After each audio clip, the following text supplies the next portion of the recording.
Well, welcome to another edition of Yankee Classics. I'm your host, John Sterling. On April 18th, 1998, the Yankees took the field for their 75th home opener in the house that Ruth built. In the long history of the team's home debuts, this one might have been the strangest. In front of the biggest audience since the stadium was renovated in 1976, the Yankees beat the A's 17-13, the most runs ever scored in the Bronx. The game was so wild, it took almost 3 hours to get through the fifth inning. All in all, 10 pitchers took the mound for both teams, and it would have probably been more if the managers could have found anybody else to put in. Now, if you're a baseball purist, discretion is advised, but this game should be a lot of fun to watch. Michael Kay and myself were on hand for the call. We kick off opening day in Yankee Stadium before a full house. And Cone deals. Fastball is high, 1-0. David Cone is among the closest friends we have as a player on the ball club, just for Mike and myself. The 1-0. There's a strike. And boy, does he want to win this game. He's knocking himself for his last outing, although actually pitched a pretty good ball game.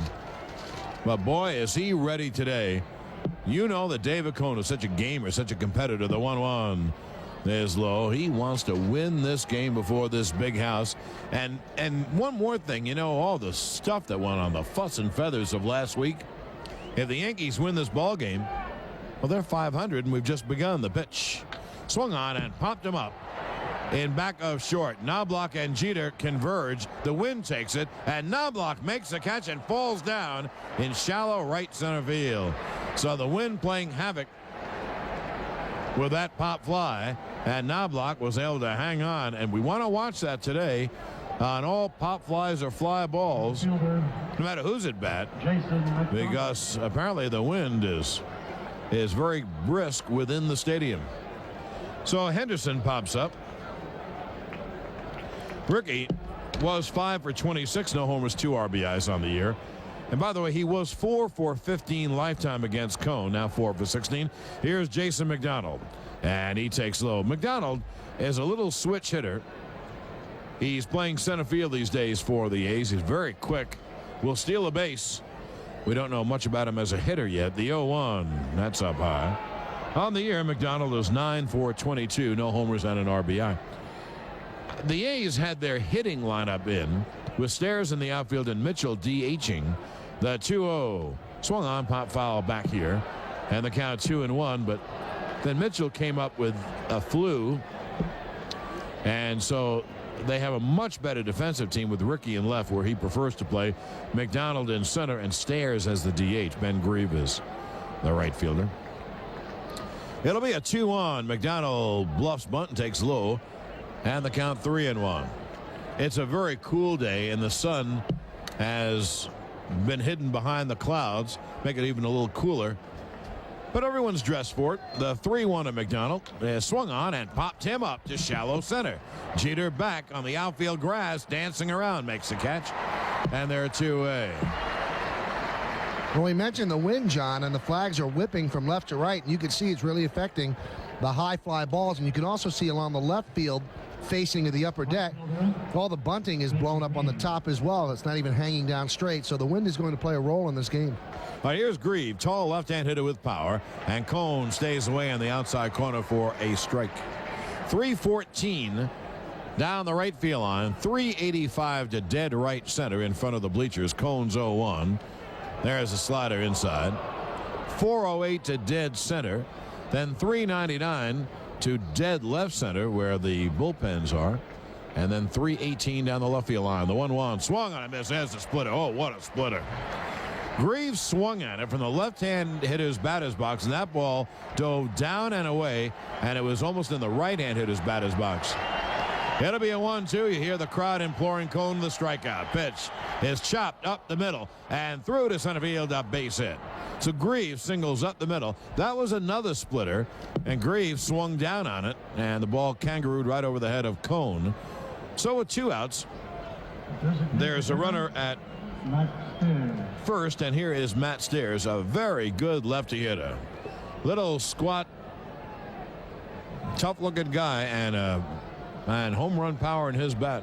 Now, he's hit some home runs against the Yankees, especially here. Stairs originally was in the number 6 hole and playing left field, but John mentioned Kevin Mitchell, late scratch because of the effects of the flu, and they moved Stairs up to the cleanup spot where Mitchell originally was penciled in. Grieve leaves, and Stairs takes a strike. Cone, first of all, Cone throws every pitch. Fastball, curveball, slider, splitter, change, and he delivers them from different arm angles. To left-hand hitters, though, Cone's out pitch is the splitter. It'll be an 0-1. Fastball away. Everything is set up, though, by the fastball, and Cone still has a very good fastball.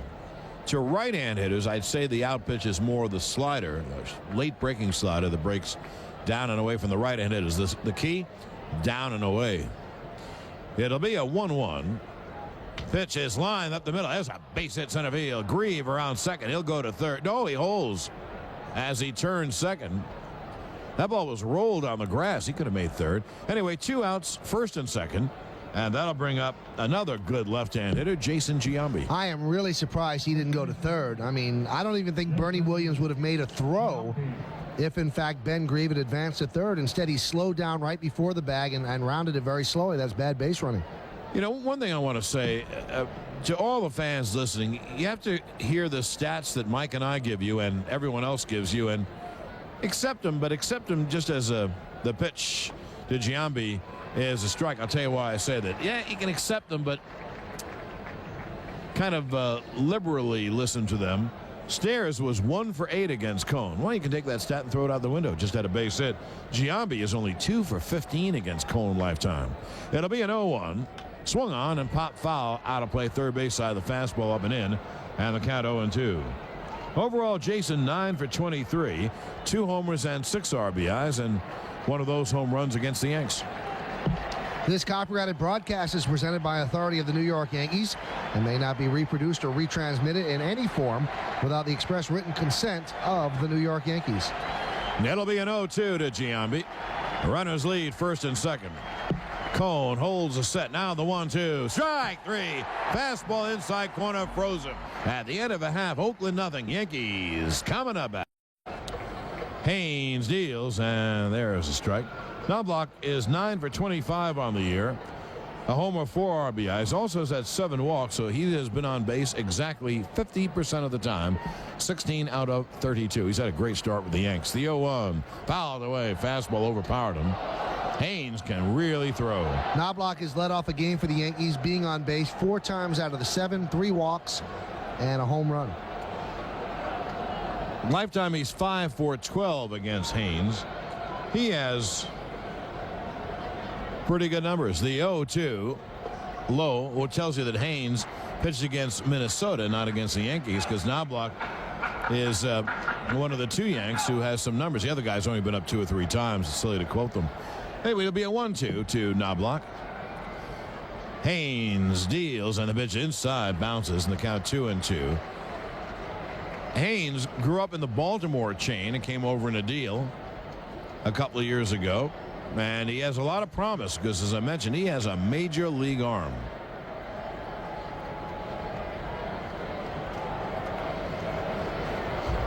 Jimmy Wayne Haynes, 25 years of age, from LaGrange, Georgia. Pitch is low. And the count 3-2. LaGrange about 45 minutes outside of Atlanta. There'll be a payoff pitch to Knobloch. They play Knobloch a step toward right field. The 3-2. Swung on and hit to right field and fairly deep. Grieve back. He's on the track near the wall. Makes the catch a couple of steps away from the wall. And there's one away. Just since we saw the A's, that's really only a few days ago, they made a great move, Mike. They got Mike McFarland, who wasn't playing, from Kansas City. So now they have a veteran catcher behind Hinch. McFarland's a good player. Be a good tutor for him. And also, they need some right-hand power on this team, and he'll give them some power. Here's Jeter. He squibs one over first fair. It's a base hit, but the ball lands foul. Strike 1. Jeter, 6 for 30 on the year. No homers or 3 RBIs.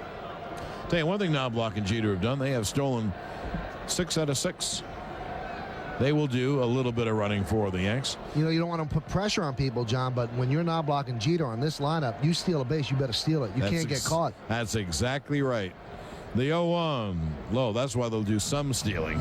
You don't want anyone getting thrown out on the base pass, not with a lineup like this. Grieve is toward the line and shallow and right. The 1-1. Jeter fouls it straight back. And the count 1-2. Magadan at third. Bornegal at shortstop. Spezio at second and Giambi at first. Rookie Henderson in left. The fleet Jason McDonald in center and Grieve in right. And the rookie catcher A.J. Hinch catches Haynes. It'll be a 1-2. Swung on and lined on the right field line. It is a foul ball. It disappeared from our view. You look at the umpire, and that ball, just because the stands jut out so near the line, that ball couldn't have been fouled by just a few inches.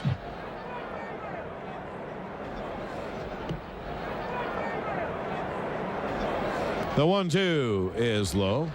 They're courtside seats. They are courtside seats. And one other thing is, I mean, it might come into play sometime during the season. There's 10 feet less foul ground. So you might have a couple of points on your average if you're a Yankee. A couple of pop-ups that would be caught. They'll be on the screen. The 2-2. A ground ball to the right side, fielded by Spezio.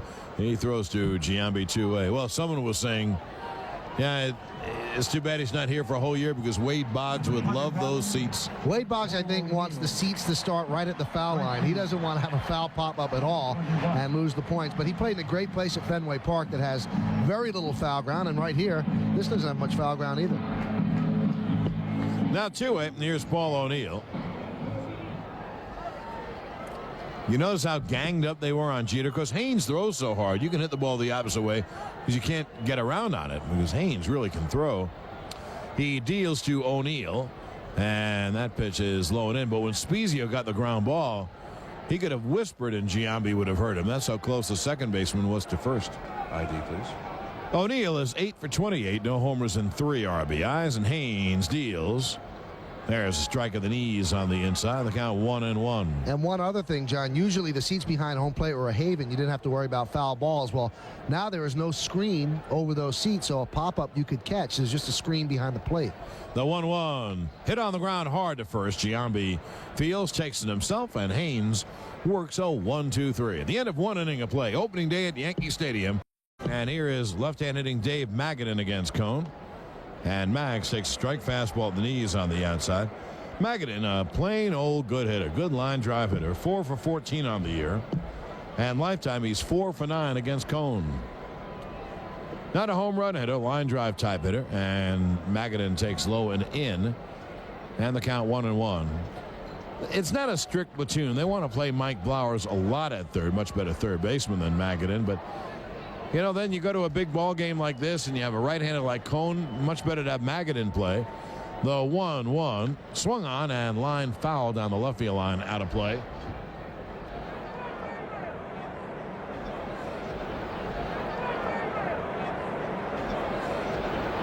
Cone's 1-2 inside.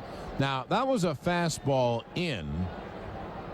So if you're Magadan, it makes you think about that to respect the inside corner. Because, you know, Cone probably throws the splitter down and away. The 2-2. Fastball, strike 3 inside corner. See? You get Sterling thinking, which is something I can't do, and I think I've proven it over the years. And that's what Cone may have thought. Okay, he's going to look away. I'm going to bust him inside with a fastball. What a pitch. That's why baseball is so great, because they're all trying to outthink each other. And you always wonder, should I take that next thought step, or should I kick back and say he's not going to think that far ahead? Here's Scott Spezio. He swings and pops it foul. That's what I was thinking on all those tests. Let's see. Is it A? No, there's been too many A's. That's right. Too many of those. Of course, it's thrown off if you miss the first one or so. Spezio, a switch hitter, batting left. He's 4 for 24 on the year. And there's a strike on the outside corner of the count 0-2. Cone, in the last few pitches, has thrown vintage Cone pitches. Because he throws hard and nails the black. That's a great combination. You can do that, you're in good shape. It'll be an 0-2 from Cone to the switch hitting Spezio. And the splitter is outside. 1-2. Last night, the Yankees had their biggest welcome home dinner of all. It's the 25th annual. Bill Fugazi told us they raised over $400,000 for charities. The 1-2 up high. Now, I bring that up. First of all, congratulate Bill and his crew who worked so long and so hard on that. That's a lot of money for the Yankee Foundation. All the monies, by the way, go to charities. Yankees don't keep a dime. But I brought it up for a reason. I'm going to try it out on Mike. It'll be a 2-2. High outside fastball, 3-2. You know, every year it seems, Mike, they break a record here in their largest opening day crowd, etc. I wonder if this is going to be one of them. It is packed. I don't see a spot that isn't packed. The 3-2. High outside, ball 4. So Cone trying to nail the outside corner. Missed. Spezio draws a walk. Now here's the right-hand hitting rookie catcher A.J. Hinch. Well, there's 40 more seats. We know that than there ever been before, and it looks like they really shoehorn people into the bleachers. I wonder if this is an SRO, but from what I heard, these tickets went very quickly. Right when the ticket office opened, opening day tickets were gone. It is a special day. I'm kind of amazed. This fusion of holidays. It's Passover and Good Friday, but they're jammed here at the stadium. Here's A.J. Hinch. He takes a fastball high, and the count 1-0. Baseball, I guess, is an all-encompassing religion. It is indeed. And this is, as you say, the cathedral for baseball.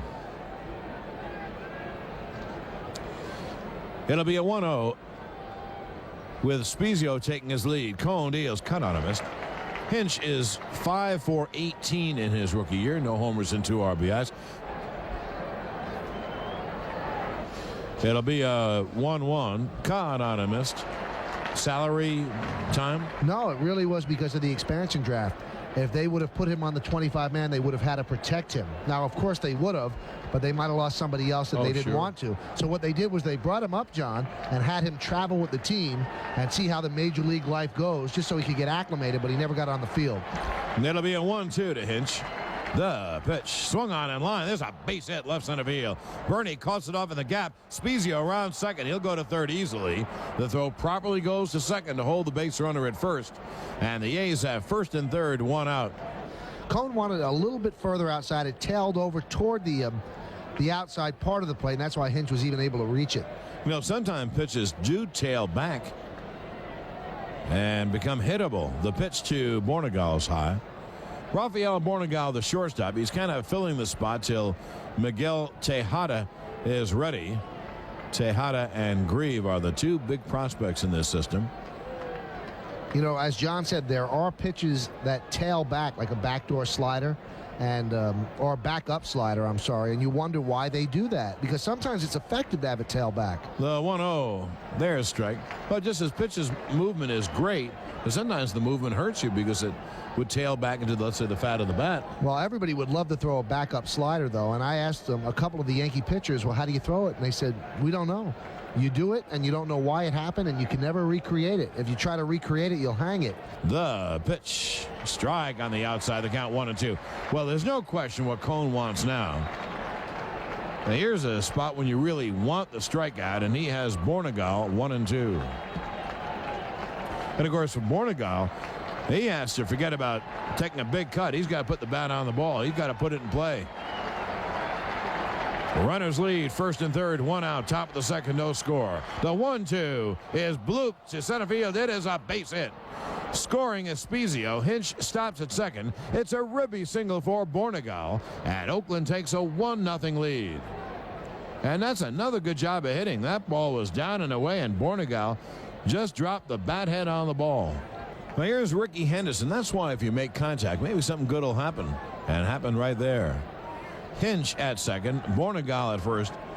Rafael had been 3 for 15, no homers or RBI, so gets his 4th hit, his first RBI, and Oakland has a 1-0 lead.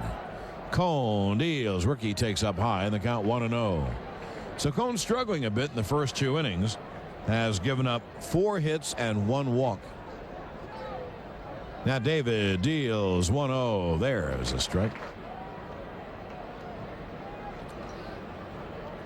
It'll be a 1-1 to Ricky. Infield back looking for 2.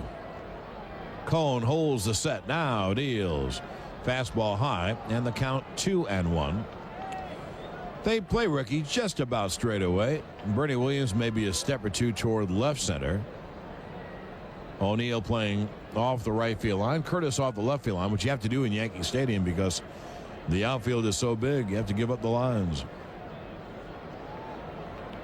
Here's the 2-1. Fastball again high, and the count 3-1. Ricky, as you know, does not swing at a lot of bad pitches. Ricky talking to himself at home plate, and you can see he's making hand motions as if to say, make the pitch be down. Don't swing at the high pitch. So far, he's laid off. The 3-1. There's a strike on the outside corner. And the count 3-2. That's a tough pitch on 3-1. Oh, that is a tough pitch. You know, let's face it, Mike. He misses that and bases a jam. Now let's see if they have the runners going. Hinch from second and Bornegal from first, the stretch. They play it safe. The 3-2. He struck him out swinging. Henderson had a weak hack. Had a slider on the outside corner. So they're a two-way. Cone's third strikeout, and here is Jason McDonald. Funny seeing he swings at the pitch, and he's very late. Then he looks at Cone as if to say, where did that come from? I mean, he had a lot of giddy up on that fastball, and then he turns around, and he asked Ken Kaiser, was that a strike? And I don't think it was a strike. I think it was a little bit outside, but it was a good fastball. McDonald popped to short his first time. Switch hitter batting left. Cone deals, and the pitch just missed the outside. The count 1-0. Yankees made a mistake there because Derek Jeter was ducking in behind A.J. Hinch at second base to try to chase him back, and Cone delivered the pitch, so the whole left side of the infield was open.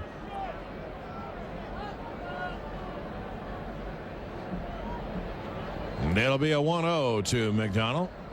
That pitch is low, and Cone is promptly behind 2-0. The 2-0. McDonald takes outside, the count 3-0. So McDonald takes a moment out. I doubt he'll be swinging, not with Grieve on deck. You get McDonald on, and you get a big poke from Grieve, and you got a leg up on this game. 1-0 Oakland in the second. Cone at the belt. The pitch is low, ball 4. They're loaded up.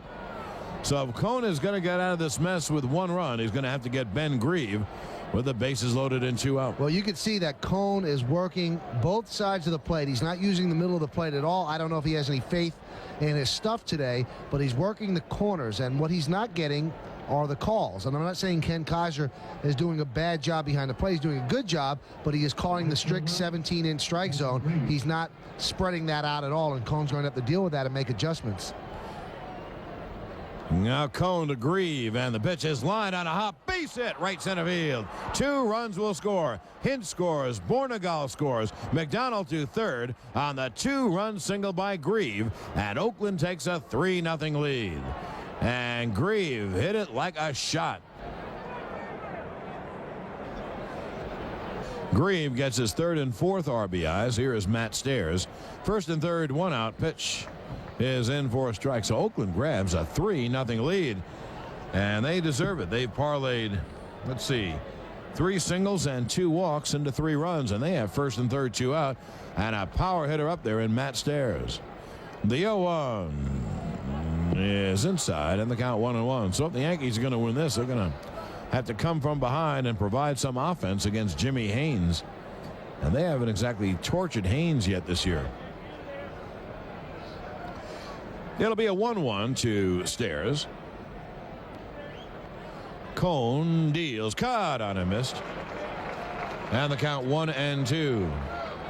Stairs trying to go deep right there. He really took a healthy cut. He was guessing on a pitch, and he swung right through it.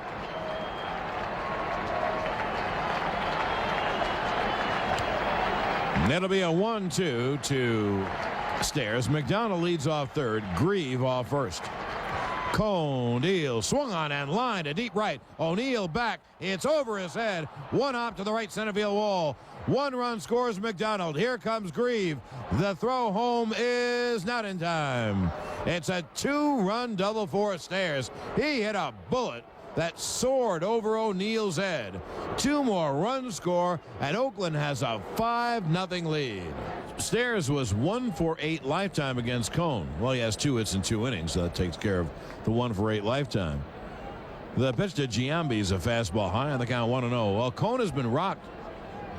You know, you can say, well, maybe the Bornegal hit was, somewhat fortunate or whatever, but others, last couple of hits have been hit very hard. Greaves and Stairs. Anyway, it's 5-0 Oakland. The pitch is a strike on the outside corner. The count evens at 1-1. Well, you mentioned the Bornegal hit and the A.J. Hinch hit. Those are off good pitches. But the base hits by Grieve and Stairs, those were bad pitches. Those were up in the zone. Those are Cone mistakes. Stairs off second. The pitch is up high. 2-1 to Giambi. Cone has had a rocky time in the second inning.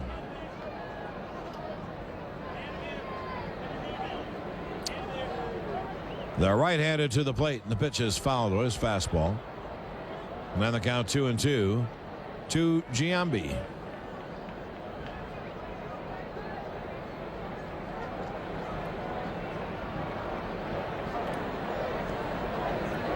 Giambi struck out his first time. 5 in the bank for the A's in the top of the second. Now Cone's 2-2. Fastball just missed inside. Now the count 3-2. That was the pitch that struck out Magadan. A fastball in under the hands, but this one was just a little bit too inside. So the count goes full. Giambi, the 9th hitter to hit in this inning. The 3-2 swung on and hit in the air to center field. Bernie back, away back in deep center. He's there and makes a catch. And that will end it. But a great second inning for the A's. They get 5 runs on 4 hits and leave 1 out at the end of an inning and a half. It's 5-0 Oakland. Here's Bernie Williams leading off. And he takes low. Well, the Yankees have a lot of catching up to do.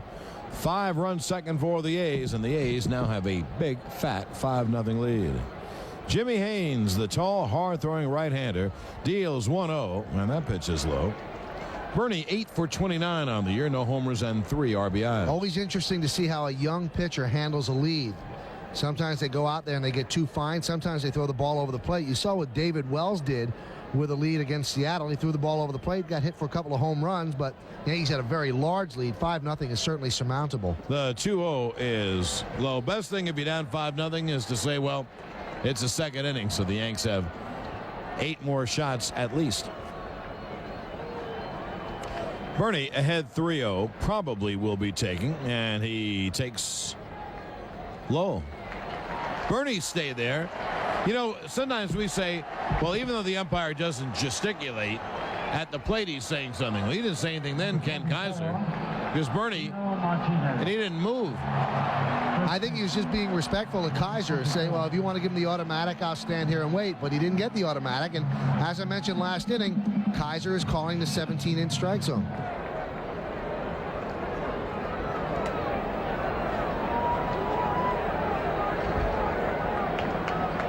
Here's Tino.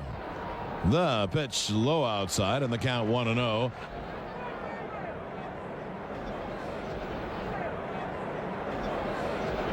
Bernie with a lead. Pitch.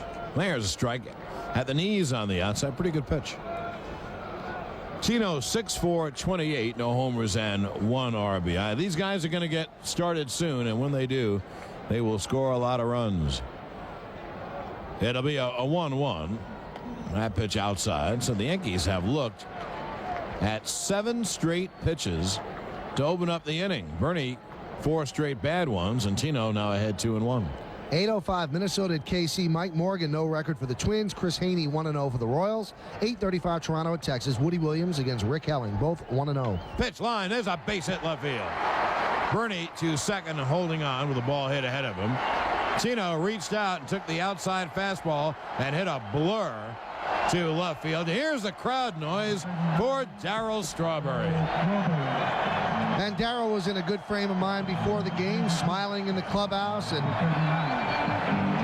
feeling good about how he ended the road trip. He got his stroke back, and now what you look for him to do to take his stroke to the next level is to start banging balls to left center field. In Seattle, he pulled a couple of home runs, and that's all well and good.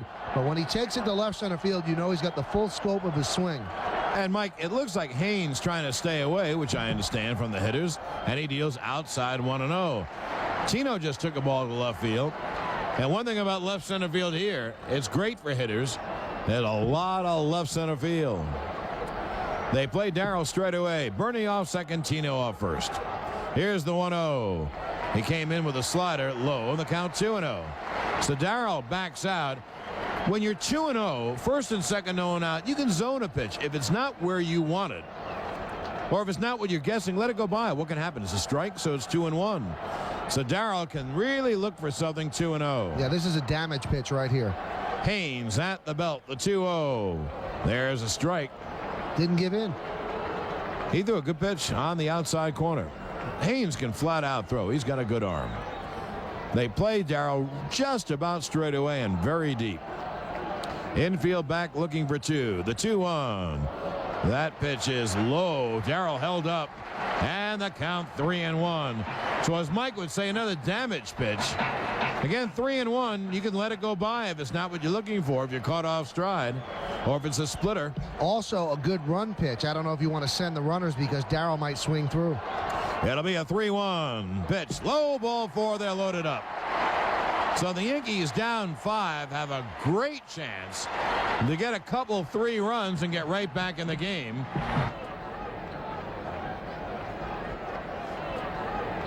Here's Chad Curtis. The pitch is low, 1-0. Bases loaded, no one out. On 2 walks, sandwiched around a single by Tino. Bernie Williams off third, Martinez off second. The straw man's off first. Curtis, a guy who's had nothing but big hits this year. The 1-0. Swung on and hit in the air down the right field line. Grieve toward the corner, near the line, makes the catch. Bernie tags, he scores. Tino tags, he goes to third. It's a sac fly for Curtis. The Yankees get on the board, and Oakland has a 5-1 lead. Well, he was the king of the sac fly last year, and he lofted that down the right field line. Looked like it might go into the stands, but it didn't. I'll tell you one thing, and we've been warning you about this all day.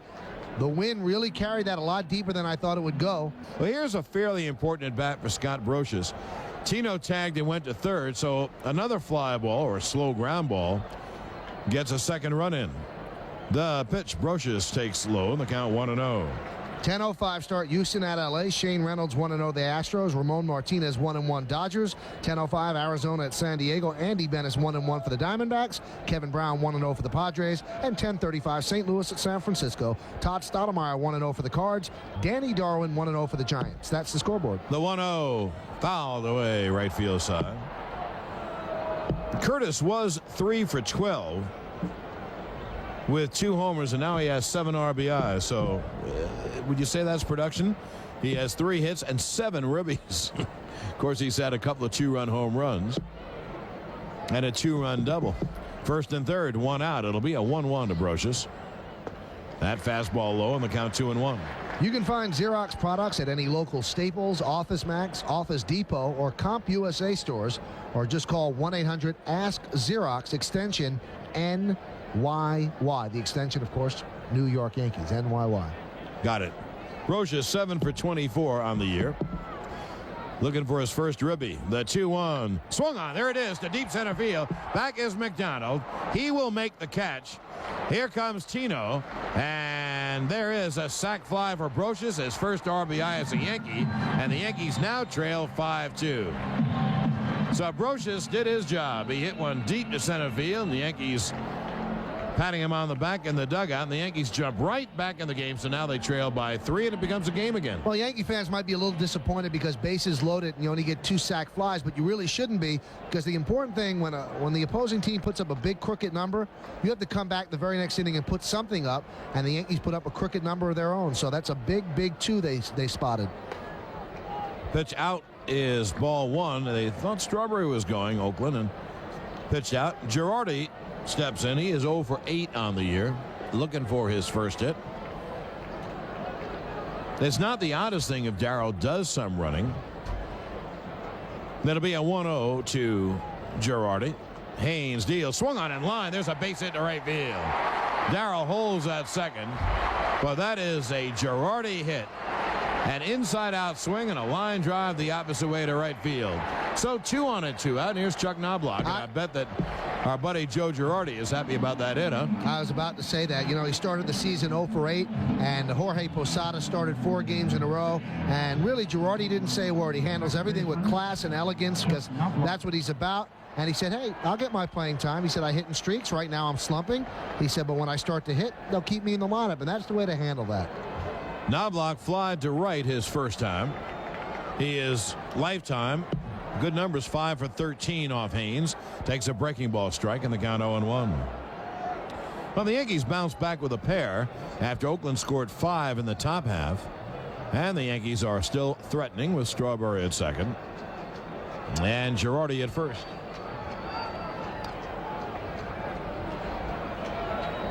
Haynes deals. Knobloch leans away from a high fastball in the count 1-1. The right fielder Grieve plays in a couple of steps. As hard as Haynes throws, you can see guys heading to the opposite field. So Grieve is in to try to cut off that line drive. Well, we saw in Oakland that Grieve does not have the greatest arm in the world, so Strawberry running with 2 outs should be able to score on a single to right. We'll see. That'll be a 1-1 inside as Knobloch twists out of the way. And the count 2-1. Now, of course, a walk to Knobloch. Then you put 2 runs in scoring position. The Yankees have good speed on the bases. Strawberry with those long legs eats up ground, and Girardi runs very well. And for a catcher, he runs absolutely great. It'll be a 2-1 from Haynes. And there's a strike. The count 2-2.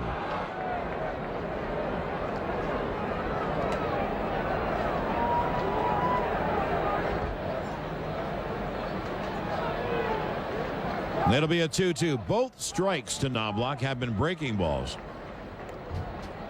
It'll be a 2-2. Low fastball, 3-2. So the Yankees get a break here. Now the stretch. And the 3-2. Swung on, hit on the ground toward short. Bornegal fields. The long throw is in time. And that ends the inning. Well, the Yankees scratch back with 2. 2 runs, 2 hits, 2 left. And now the end of 2 innings of play is 5-2 A's. Dave Magadan leads off. He struck out looking his first time and grounds it foul. In fact, he struck out to begin last inning, and then the A's scored 5 runs. It'll be an 0-1 to Mags, left-hand hitter. Magadan, Spezio, and Hinch. 6, 7, and 8 for the A's. Cone deals half swing at his slider. Did he go? Yeah. They got 0-2.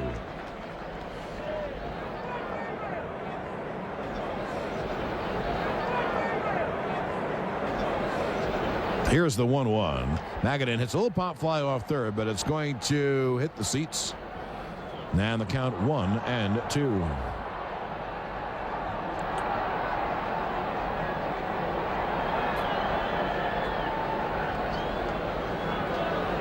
Magadan took a call third strike last inning. But then a walk. 2 singles scored a run. Another walk loaded him up. Grieve singled in 2. The pitch swung on, pop foul, out of play.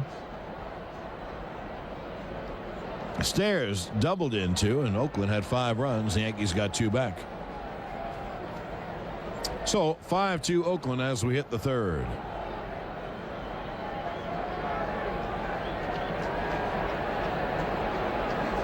Cones 1-2, breaking ball low.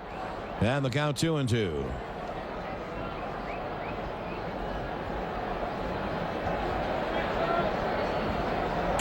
The sun has reappeared, illuminating the field. The 1-2, foul straight back by Magadan on a high fastball. So the count holds at 1-2.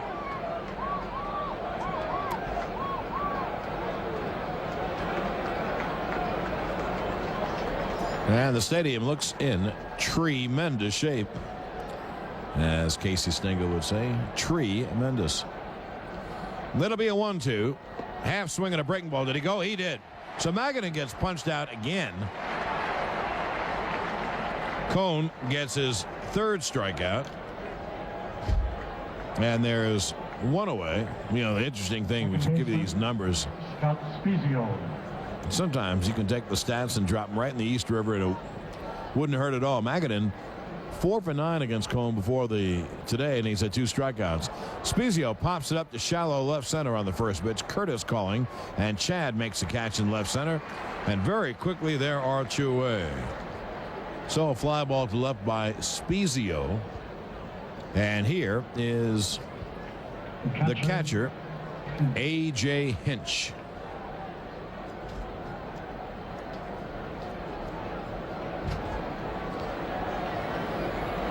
Cone deals. Hinch takes a strike.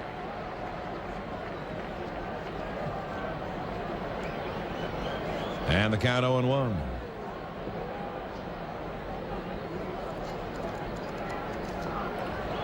There's a strike, and the count 0-2. So answering the bell in round 3, Cone looks very sharp.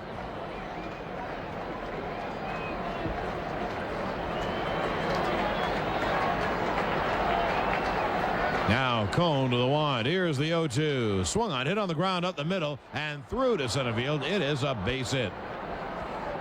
Hinch singles to center with 2 away. Here is Rafael Bornegal. Hinch has a perfect day going for him. Bornegal dump. Cone holds the set and deals, and the pitch is low. Since the Yankees were in Oakland last, and that was only on Sunday, A's have made a couple of moves. They traded Shane Mack, an outfielder, right-hand hitting outfielder, to Kansas City for the veteran catcher Mike McFarland. And they sent down an infielder, Jason Wood. Here's the 1-1. Swung on and hit in the air to right center field. Bernie trots over. He's there in right center to make the catch. Cone is out of the third. No runs, a hit, 1 left. Now the end of 2.5, 5-2 A's. Jeter takes the breaking ball low, 1-0. Anyway, they sent down Jason Wood and brought up veteran right-hand hitting outfielder Jack Voigt. So they've changed their team a bit. The 1-0. Jeter fouls it back. I know Voigt was very upset when they signed Kevin Mitchell because he had made the team. He had a pretty good spring, and then they signed Mitchell, and in 2 weeks Mitchell made the team. And Voigt made a little bit of a comment, you know, I don't understand what I have to do, but he didn't obviously burn bridges and went down, and now he's back up in 7 days. Yes, which happens all the time. It'll be a 1-1 to Jeter. Inside fastball, and the count 2-1. Well, the problem with Oakland is if you look at their ball club, their good hitters are all lefty, and you got to have balance. So the guys like Kevin Mitchell and Voigt McFarland now give them some right-handed balance. The 2-1, caught on and missed, and the count 2-2. Hey, John, you know what we should do in this inning? We should take the fans, the listeners, around that new clubhouse. Oh, absolutely. Well, I was really impressed. I'll tell you what it reminded me of. The 2-2 inside. You know, want to know what it reminded me of? Go back a few years to an I Dream of Jeannie episode where she makes everything in the house bigger. They go into rooms and they can't believe that. How did they do this? The rooms are so much bigger. The payoff. Swung on and looped to right field. Grieve going back toward the well in right field. He makes the catch. And there's 1 away. First of all, talk about the main room, which is so much bigger and beautiful and spacious. Oh, wow. They did some job with that. And they put a whole new coach's lounge. And O'Neill takes a fastball high. Now, the room is just so much more spacious and uncluttered and beautiful. Plush carpeting and great lockers and that framework, that grill work. The 1-0 pitch low. You know, the reason why I know the word filigree is only because Mickey Mantle hit a ball off that at the top of the stadium once, and that's how it was called, the filigree. Whatever. I wonder what the term really is, but it's that lovely old architecture. It makes it look like Yankee Stadium. The 2-0, way high, 3-0. And we have to give credit Bob Wilkinson, who really runs the stadium in that sense. You know, the grounds crew, he's the boss of everything. And, you know, he designed it himself. And what they did with the Players Lounge is 2 huge screen TVs. And it's a much better place for the players to start their day. 3-0 is a strike. Well, I was more impressed by that than anything. They have very healthy food, a lot of fresh fruit. They have all the newspapers. They have these 2 enormous televisions and beautiful couches. The 3-1 swung on, fouled away as O'Neill fights it off. So that room is different. The main room is different. Joe's office is different. Oh, wow. It's got a player's feel for what they need as well, and that's important, and they did a great job. The payoff is low. O'Neill works his walk. Here's Bernie Williams, John. I found it interesting that during the pregame introductions, Bob Shepard introduced Bernie Williams, who always gets a huge hand, and there were a great deal of boos in there, and I think that might be a portent of things to come as the season drags along. The pitch struggle, though he got great ovations last night. Yes, he did. He got a great ovation today, but you did hear the boos. And you never used to hear boos for him. Yeah, that has to do with salary. Right. Or contract. They want Bernie to sign. We want Bernie to sign, for that matter. It'll be an 0-1. Bernie walked and scored his first time. 1 on, 1 out in the third. And that pitch low. Boy, the Yanks taking a lot of pitches off Haynes. And that is not an accident. That's talked about with the hitting coach, Chris Chambliss, in the scouting report. And, of course, they saw Haynes last week, and they're taking a lot of pitches. The 1-1 high. And it'll be a 2-1 from Haynes. Breaking ball low. It'll be a 3-1 pitch. Outside ball 4. Bernie is on. So one thing the Yankees are doing with Haynes, they're using up his arm. He has thrown a lot of pitches. 10-year-old Lauren Guadino is celebrating a birthday today. So happy birthday, Lauren. Tino takes up high, and the count 1-0. Ought to be 10 again. Ought to be 30 again. 2 on and 1 out. And, you know, Tino, here he is, the tying run. O'Neill off second, Bernie on first. The 1-0. Breaking ball low 2-0. And boy, are they taking pitches, huh? On the K corner today, Tino said, you know, in that situation in Seattle, I've seen it so many times. He said, I was just hoping, you know, maybe we can get out of this with a tie and go to extra innings. He said, and then when it worked deep in the count to Griffey, he said, well, maybe we can get out of it. Pitch is a strike on the outside corner. You know, Stanton and Joe Torre felt he got squeezed on a call or two. They thought they had Griffey out. Went to 3-2, and he threw a great fastball, and Griffey just had to fight it off at a pop fly to shallow left, and then Edgar hitting the double play. What an ending. The 2-1 just missed outside. You can see Haynes has said to himself, or maybe Hinch has said, or Peterson has said, stay away from the left-hand hitters, because he is staying away. Tino took a pitch away and buzzed a single to left field his first time. Well, here he is, a hitter's pitch. 2 on, 1 out. And 3-1 coming. Swung on and foul back. And the count 3-2. Had his pitch there. He was a little bit late and fouled it back. It was a fastball up in the zone, but he just missed. The A's have somebody up in the bullpen right now. We'll get the glasses on him and find out. Right-hander is up. They have 2 lefties on their staff. They're holding them back for the later innings. Buddy Groom and Mike Moeller. It'll be a 3-2. Runners go. Pitch is swung on, and there it goes to deep right. It is high. It is far. It is gone. A 3-run home run for Tino Martinez. And the Yankees have come all the way back to tie the game at 5. How about Darryl, though? Darryl stepped out so that Tino could have the curtain call. He's used to that from the Met days. Now here's Darryl, and the game is tied. Pitch is low, so the Yankees fall 5 down, get 2 in the second, and then Tino hits a big 3-run home run to tie it. We have a long way to go. The 1-0 low. You know, Mike, you mentioned that Tino told you the hits will come. The 2-0. High 3-0. Because he knew he was swinging right. Tino has one of those very short swing. He has great swing, let's face it, a great baseball swing. That was a very short, compact swing. The 3-0 strike at the knees, but he generates so much power. Well, that's what being a good hitter is. And that ball jumped off his bat. It'll be a 3-1 to the straw man. Caught on a missed fastball. And the count 3-2. Well, the Yankees 5 down on opening day have tied it. The 3-2 foul back.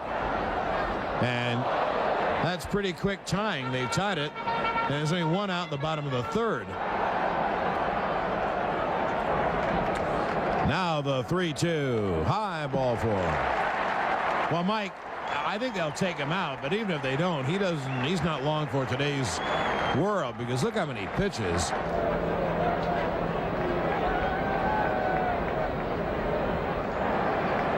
Here's Chad Curtis. Strawberry goes. Pitch is taken. The throwdown is not in time. Strawberry swipes second.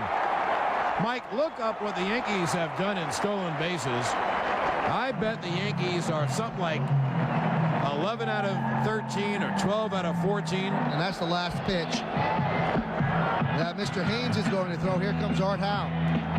The first pitch was a strike to Curtis. The scoreboard has 0-0, but it's 0-1. I think. And here's Aaron Small, a tall right-handed, not small indeed. Curtis takes a strike. Strawberry's at second with the stolen base. Yankees have tied it at 5. Haynes goes 2 1/3. 5 runs, 3 hits. 1 a 3-run home run by Martinez. He was done in by the walk. He walked 5 men.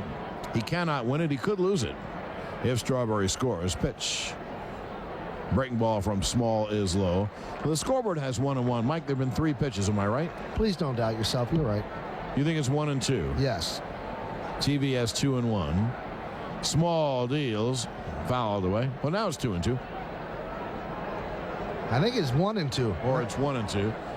I wish. Oh, it is 1-2. Well, now they're caught up, but there's been 4 pitches.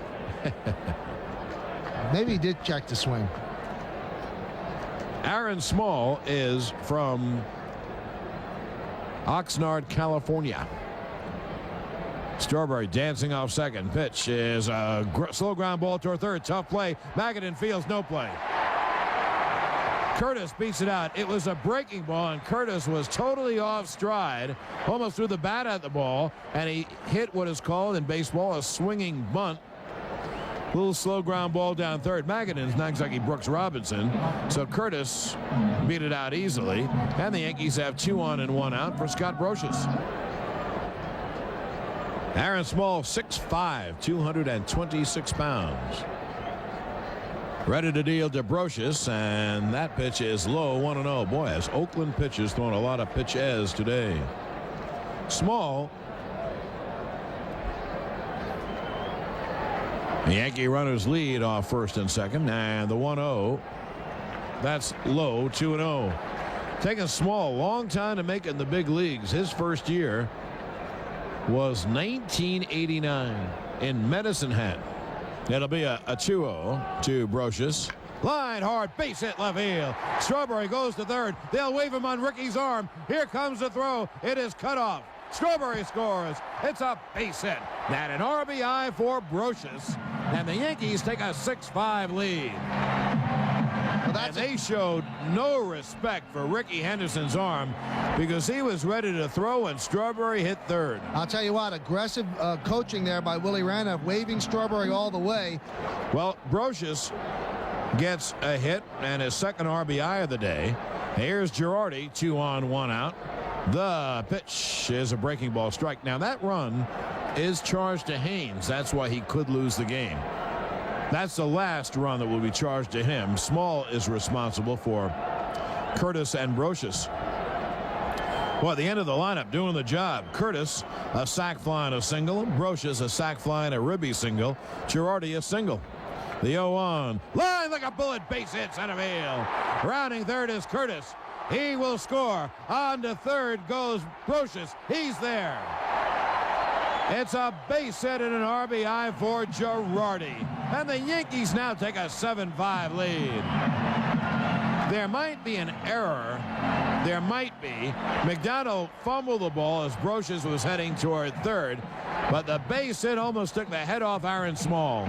There was a fumble, but I don't think that really is an error because Brosius was going to go to third anyway. Here is Knobloch. First and third, 1 out. A run could score on an out. Small deals. Knobloch fouls at first base side, out of play into the upper deck. Oh, and off a fan's hand to the lower deck. So the Yankees get 5 in the inning and are still going on and lead 7-5. The right-handed at the belt. It'll be an 0-1 to the Knobber. He fouls it straight back, and the count 0-2. I will get a kick out of the attendance that we get, probably the 7th inning or so, to see if it's 55 or even 56. It'll be an 0-2 to Knobloch. Pitch swung on and chopped up the middle. It is grabbed by Bornegal. Touches second. Throws to first. Great double play by Bornegal.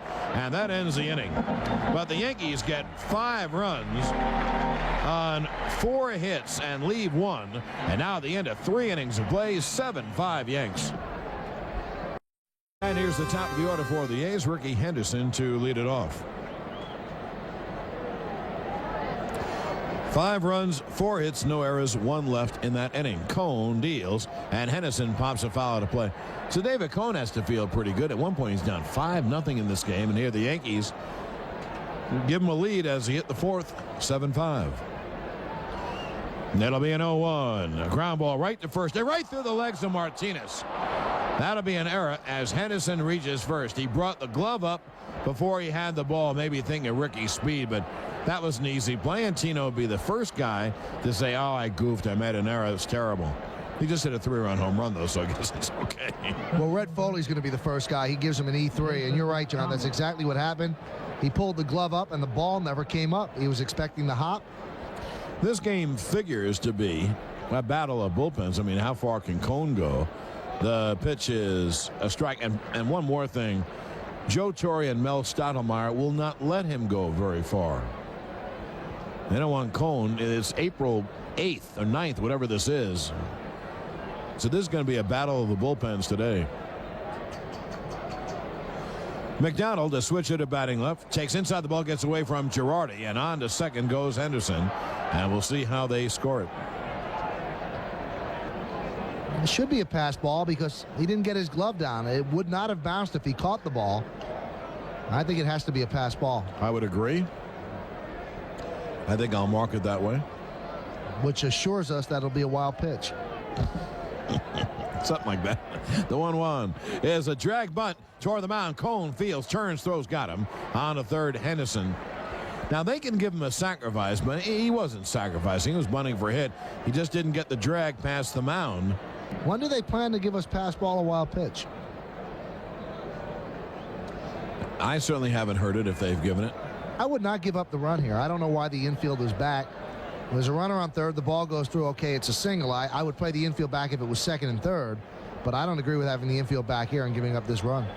I don't like to give up runs at any time, so I'm with you there. And I've always felt that way. The 1-0 is low, and the count 2-0. No one is rooting for that run not to score more than Tino Martinez. You know how badly he feels. It'll be a 2-0 to Grieve, and Cone deals splitter low on the count 3-0. Grieve is 2 for 2 with 2 RBIs.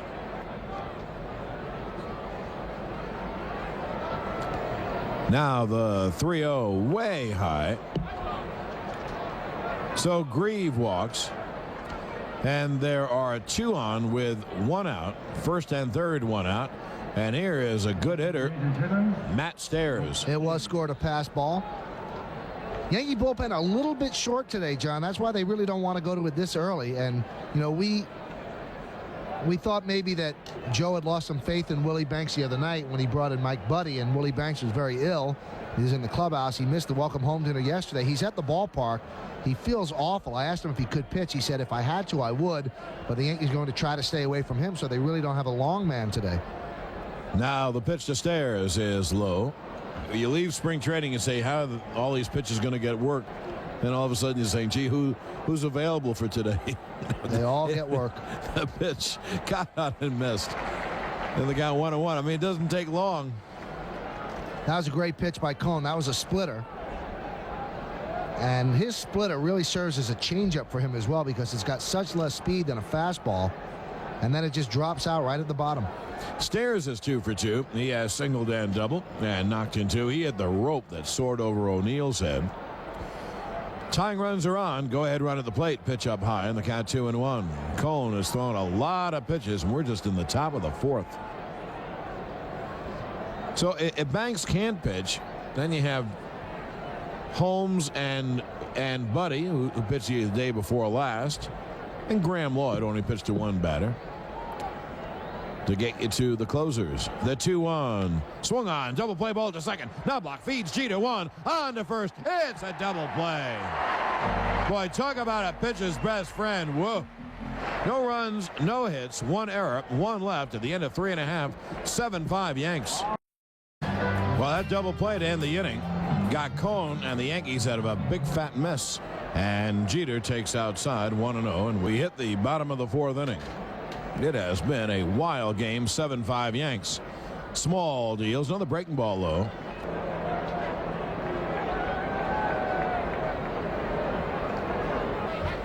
The 2-0 is low, and normally either Chili Davis or Tim Raines. Curtis playing today, but Curtis is a big enough handful for any pitcher. And it'll be a 3-0 to Derek. Small deals, and there's a strike. Jeter is 0 for 2. Oakland got 5 in the second, but the Yankees have battled back with 2 in the second and 5 in the third. Yankees lead at 7-5. 3-1 is low, inside, ball 4. Jeter is on.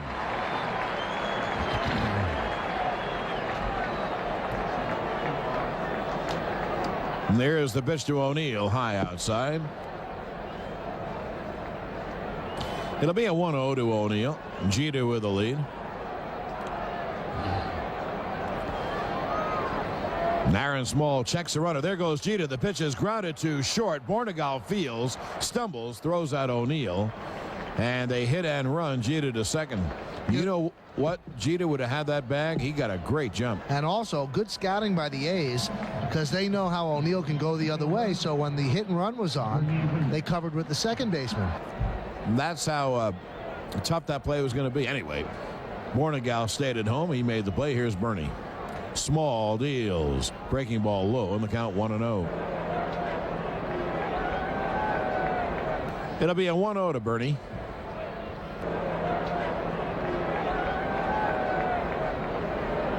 Another breaking ball low. Now, David Cone is only the 4th pitcher over the last 30 years to start for the Yankees in consecutive home openers. I'm going to need the other 3, and for the 2 of those pitchers, you called the games. It'll be a 2-0 to Bernie. Pitch is foul. Catfish Hunter. Wrong.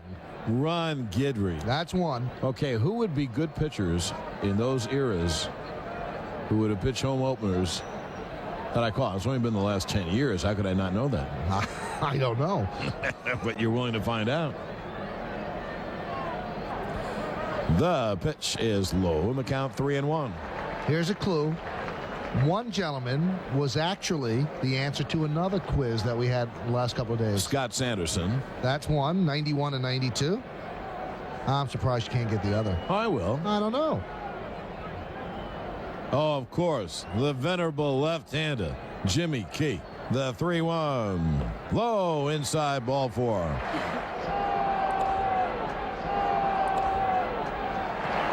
I'll tell you what the fact of the day might be next year. The record number of pitches and walks this opening day. Now here's Tino. 2 on and 1 out. Yankees leading 7-5, trying to bust it open. Pitch is a slider inside, and the count 1-0. Standing next to me, between myself and Michael Kay, and I didn't think anyone would ever get between us. Yeah, right. It'll be a 1-0. Well, got to give him a proper introduction. It'll be a 1-0 to Tino. That pitch is low. The 2-time mayor of New York City, our #1 citizen and buddy, Rudy Giuliani. And right after this pitch, we'll start to talk. It'll be a 2-0 to Tino. Way outside, 3-0. Well, welcome to our booth. It wouldn't be opening day without you. Welcome back, John. Michael, this is terrific. Good to see you, Mr. Mayor. What a comeback, huh? Now, did you give up when it was 5-0? No way. No way. Let's see if they give Tino the hit privilege. 3-0. The pitch.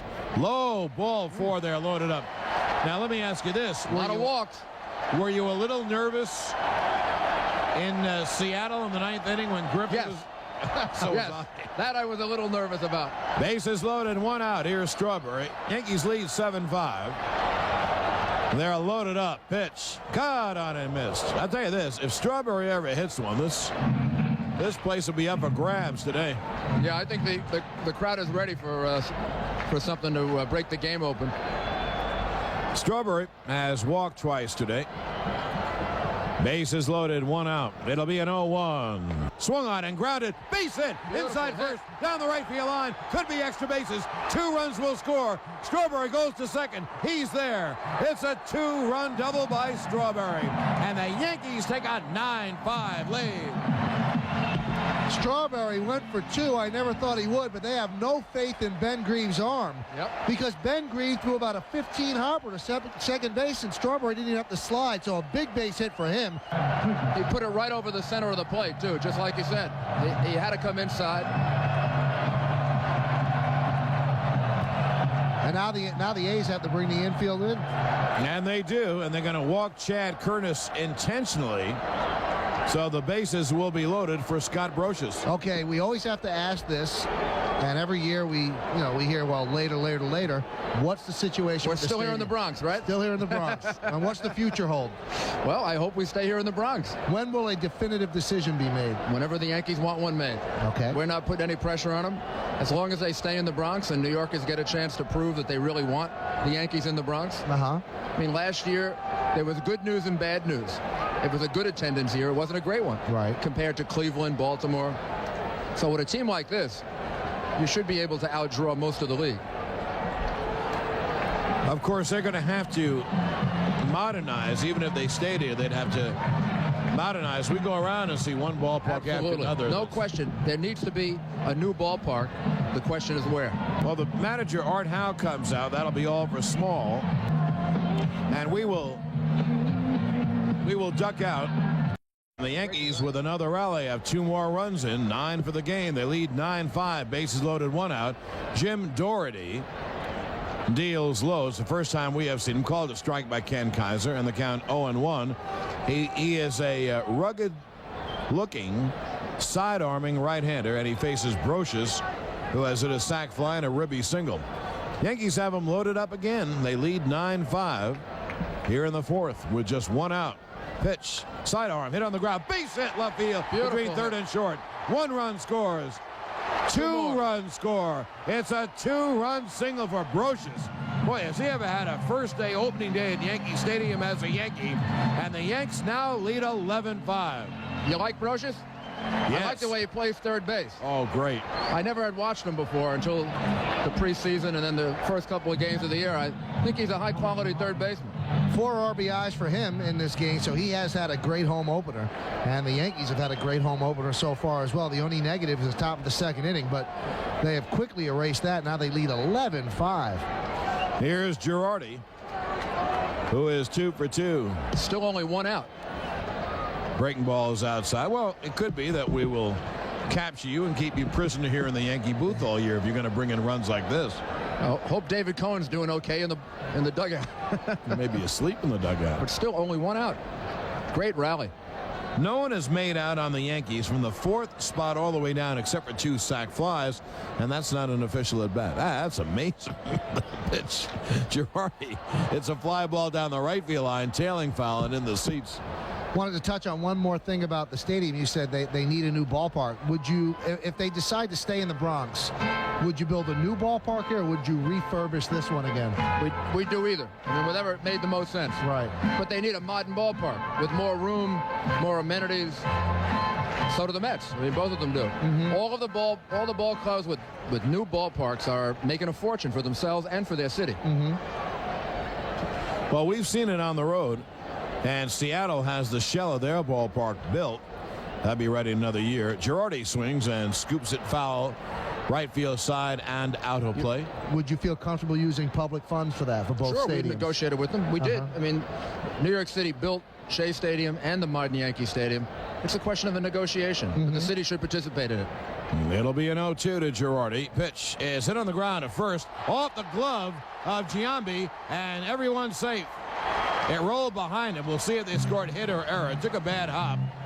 So I can't call it a hit yet, but the Yankees have the bases loaded again with 1 out. One thing I want to say about attendance, and I know you know this, Your Honor, attendance is not completely relevant. It has to do with the money's the handle that the ballparks produce, because those ballparks, they not only outdraw the Yankees, but the Yankees have 15 suites, and Baltimore and Cleveland have Oh, yeah. 100 Well, to that's 150. sure. And a new So ballpark or vastly modernized ballpark allows you to double or triple the number of luxury boxes. they call that an error. So bases loaded, 1 out, and here's Knobloch. And he takes a break Girardi ball has a hot outside bat 1-0. today. Looks like he's really handling this whole thing with great class, I think. Kind of moving down to the number 2 catcher because Posada's so hot. Indeed, and But it's nice to see him hitting. and what a great day he's had. Well, they've all had great days. The Yankees hit 11-5, bases loaded, 1 out. The pitch, Knobloch takes low. Do you think Jersey's still in play in there, Mr. Mayor? I think it's going to be New York City. One way or the place other. or the other, Uh-huh. right? Well, that's good news. The 2-0 inside 3-0. I got here at 9:30 this morning because I did my radio show here, Uh-huh. right where you are. I know you had your cup of coffee here. And the excitement was unbelievable. It was like the first game of a World Series today. Mm-hmm. Bases loaded and 1 out. Another bad pitch will force him to run. The 3-0. There's a strike. Doherty sends one in. That's Amazing. my son Andrew. I see Andrew on TV He's on right TV now. right now, looking much happier. It'll be a 3-1 to Knobloch. He's 0 for 3 on the day. Doherty deals, foul, straight back, and the count 3-2. Now, you know that sometimes things take a little longer in New York. You have to cut through a lot of red tape. Let's say tomorrow you guys agree what's going to happen. How long would it take to build? Realistically, Yeah. 3 to 5 years, Really? right? Depending on how complex a project it was. Okay. It'll be a 3-2. Swung on, dribbled on the ground wide at third. The throw goes to second, 1 on to first, not in time. A run scores. So Knobloch bounces into a 5-4 force. Girardi is forced at second. Knobloch picks up an RBI, and the Yankees now lead 12-5. Knobloch's speed helped a lot to get that run. It's amazing. Jeter was out here this morning at 9:45 taking batting practice Really? by himself for about a half hour. Jeter hits a ground ball to second, fielded by Spezio, throws to first, and that'll do it. Yankees get 5 at the end of 4 innings. Yanks 12 and Oakland 5. Jason Giambi. Line base hit center field by Giambi. So Jason smacks a single to center. That's the 8th hit of Cone. Here's Scott Spezio taking low, 1-0. Runners lead second and third. It'll be a 1-0. That pitch is low and the count 2-0. It'll be a 2-0 to Spezio. Giambi the runner at third and Dave Magadan the runner at second. Now Cone deals and the pitch is low and the count 3-0. The automatic is in there for a strike.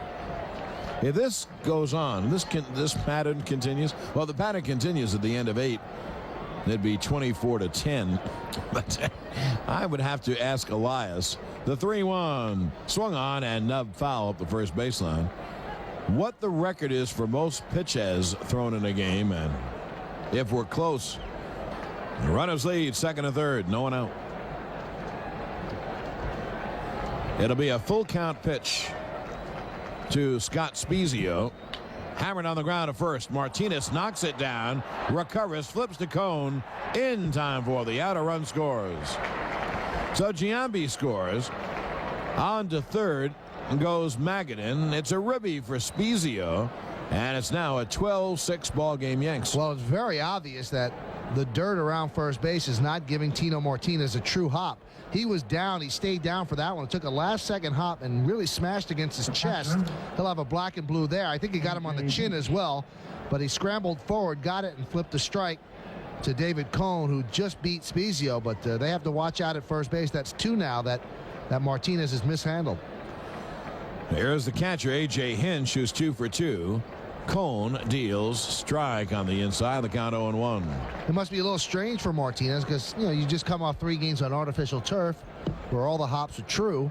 And the Yankee Stadium infield is a very good infield, but it might be a little bit clumpy over there at first base, and they're taking bad hops. I'm a little clumpy, too. The breaking ball is outside. The count 1-1. You can't be fixed, though. The infield can. No, I certainly can't. That is your lot in life now.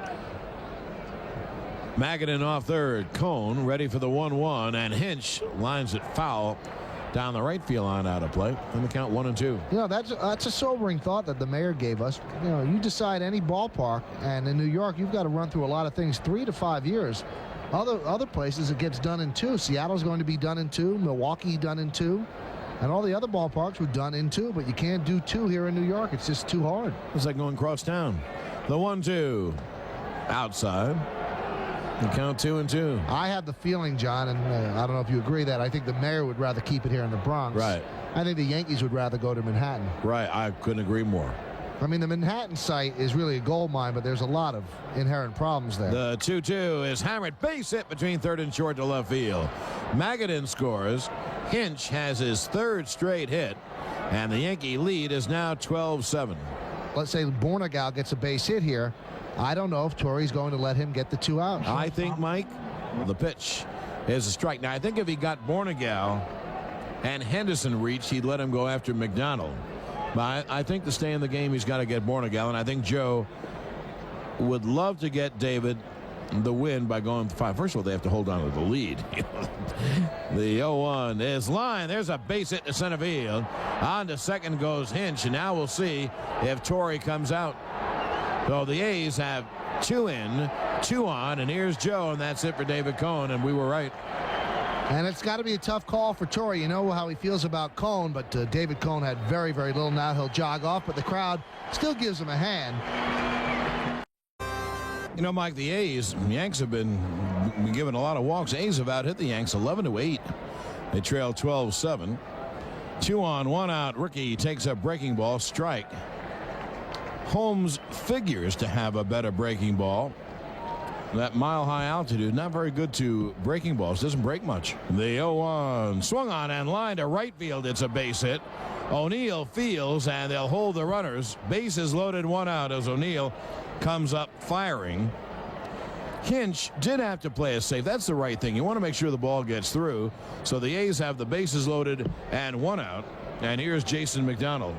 The center fielder, Jason McDonald.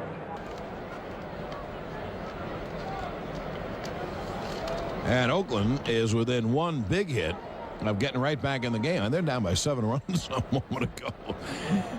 Holmes deals, and the pitch is outside. I'm not saying the grand slam. I mean, if you get a double, knocks in 3 runs, well, you're down 12-10 midway through the game. When you get a single, it's 12-9. Absolutely. So this is one of those days. Holmes 1-0 is low outside, and the count 2-0. Bases loaded, 1 out, 2 in, 2-0 to the hitter, the switch hitter Jason McDonald. Pitch is high, 3-0. And you know, not only is Holmes in deep trouble, but he's getting in deep trouble because, you know, McDonald's a little line drive type hitter, but then the big hitters come up. Grieve, Stairs, and Giambi. It'll be a 3-0. Strike on the outside corner, and the count 3-1. Hinch at third, Bornegal at second, and Ricky Henderson at first, and just 1 man out. And here's the 3-1. Swung on, grounded up the middle. It's a base hit center field. 2-run score. Henderson on to third. Bernie's throw to second. A 2-run single for Jason McDonald. And the A's have closed within 12-9. I think Jason McDonald is on his way to being a pretty good player. He has shown against the Yankees that he can put the bat on the ball. He's very fast. Switch hitter, and he fought off a pitch and hit a ground ball right up the middle for a base hit. Grieve is 2 for 2 with a walk. Darren Holmes deals, and there's a strike. Mike, I kidded when you were out of the booth for a second that if this goes on, I'm going to ask Elias what the record is for the most pitches in a game. It's not, how many pitches have been thrown in this game? Well, how about runs for an opening day game? The pitch is a breaking ball low, and the count 1-1. It is 12-9, and we're in the top of the 5th, and there's only 1 out. Runners lead first and third. The pitch is fouled back. third base side of home plate. The count 1-2. 9-13-1 Oakland, 12-8-1 Yanks. Yanks, though, have been given 9 walks. Strawberry a 2-run double. Martinez a 3-run home run. The 1-2 breaking ball low. And the count 2-2. They have 2 pretty good young players in McDonald and Grieve. And they've got a couple coming up in the minor leagues, and really they're just biding their time, but they think that those young kids are going to re-energize this organization. It'll be a 2-2. The pitch. It hit him. Holmes tried to come in with a fastball. He wasn't throwing at him, believe me. He hits Grieve on the shoulder, the front shoulder, and the bases are loaded, and Holmes hasn't gotten a man out. And here comes Joe Torre. It's not going to be against Holmes. Torre with the quick hook, and really who could blame him? Holmes has not distinguished himself. He gave up a single to Ricky, a 2-run single to Jason McDonald, and then he hit Ben Grieve. So Torre's going to take the ball from Darren Holmes. He'll call on Mike Buddy, and we'll call on our commercial cue. This is New York Yankees baseball. Bases loaded, 1 out. Opening day at the stadium. Packed house. He's trying to protect the 12-9 lead. Here's Matt Stairs, good lefty hitter. Pitch is low, breaking ball, blocked by Girardi. Oakland blew a 5-0 lead. The Yankees at one point had a 7-run lead, and that's down to 3, and the tying runs are on base. Henderson at third, McDonald at second, Grieve at first. The 1-0 is low. Sounds like a law firm, doesn't it? Henderson, McDonald, and Grieve. It'll be a 2-0 to Stairs, who is 2 for 3 on the day with 2 ribbies. In a ball game that's going to threaten to set records. The 2-0 swung on and nubbed on the third base line. Brocious fields, bobbles, throws, not in time. Bases loaded. Brocious would have had him if he hadn't bobbled, so that should be an error. They'll give Stairs an RBI. It'll be an error on Brocious, so the bases are reloaded, and it's now a 12-10 game. He had it, and then he bobbled it, grabbed it in one motion, fired off balance, but Stairs beat it out just by a little bit. Now Stairs gets a ribby, though, because even if he had thrown him out, the run would have scored. And now here is the 10th batter to bat in the inning, Jason Giambi. He swings. It's a ground ball off the glove of Martinez to right field. It's a base hit. 2 runs will score on to third. Stairs. It's a 2-run single for Giambi, and the A's score 7 runs in the 5th. They've tied the game at 12. And this crowd of 56,000 plus emptying their lung with booze. And they do not like what's going on. I'm sure Joe Torre doesn't either. 12-12, and we're only in the top of the 5th inning. So the A's put a 7 spot on the board, and they're not even done yet. The Yankees had a 7-run lead coming in, and they have to be fortunate if they get out with a tie. Buddy deals. Magadan swings, line, base hit, right field. Stairs scores. On to second goes Giambi. A base hit and a ribby from Magadan, and Oakland has come all the way back. Down 12-5. The A's now take a 13-12 lead. And what's scary for the Yankees is that there's no one up in the bullpen right now. They are going to let Mike Buddy get out of the jam or even further the damage. The bullpen right now, there's not much to go to. 2 on, 1 out. And here is Spezio, and he takes outside 1-0. What a wild and wacky game this is. Don't you love it when people predict games? That's why you're foolish to bet on baseball. You have a quarter chance, perhaps, in some sport. You don't have any chance in baseball. The 1-0. Swung on and bounced to second. Knobloch fields, goes to Martinez for the out. Crowd gives a sarcastic cheer, and the runners move to second and third. And here in the top of the 5th inning, here comes a very big at-bat in this game from the catcher, A.J. Hinch. Because a base hit would actually give Oakland a 3-run lead. Can you imagine coming into an inning down 7 and coming out with a lead? Oakland's going to do that. Buddy deals. Hinch takes stride. 13-15-1 to 12-8-2. You know, lost amidst all this, that was a very good play by Knobloch, moving to his left, snaring the ball right in the webbing of the glove. That's a big out. The 0-1 Hinch bunts, and it's popped back to the screen. And the count 0-2. Now, the way things are going, you're really doing the Yankees a favor. You try to bunt there, and Hinch 3 for 3. That's a rookie maneuver right there. Just cut and slash. This game, figured this way, Mike, is only half over.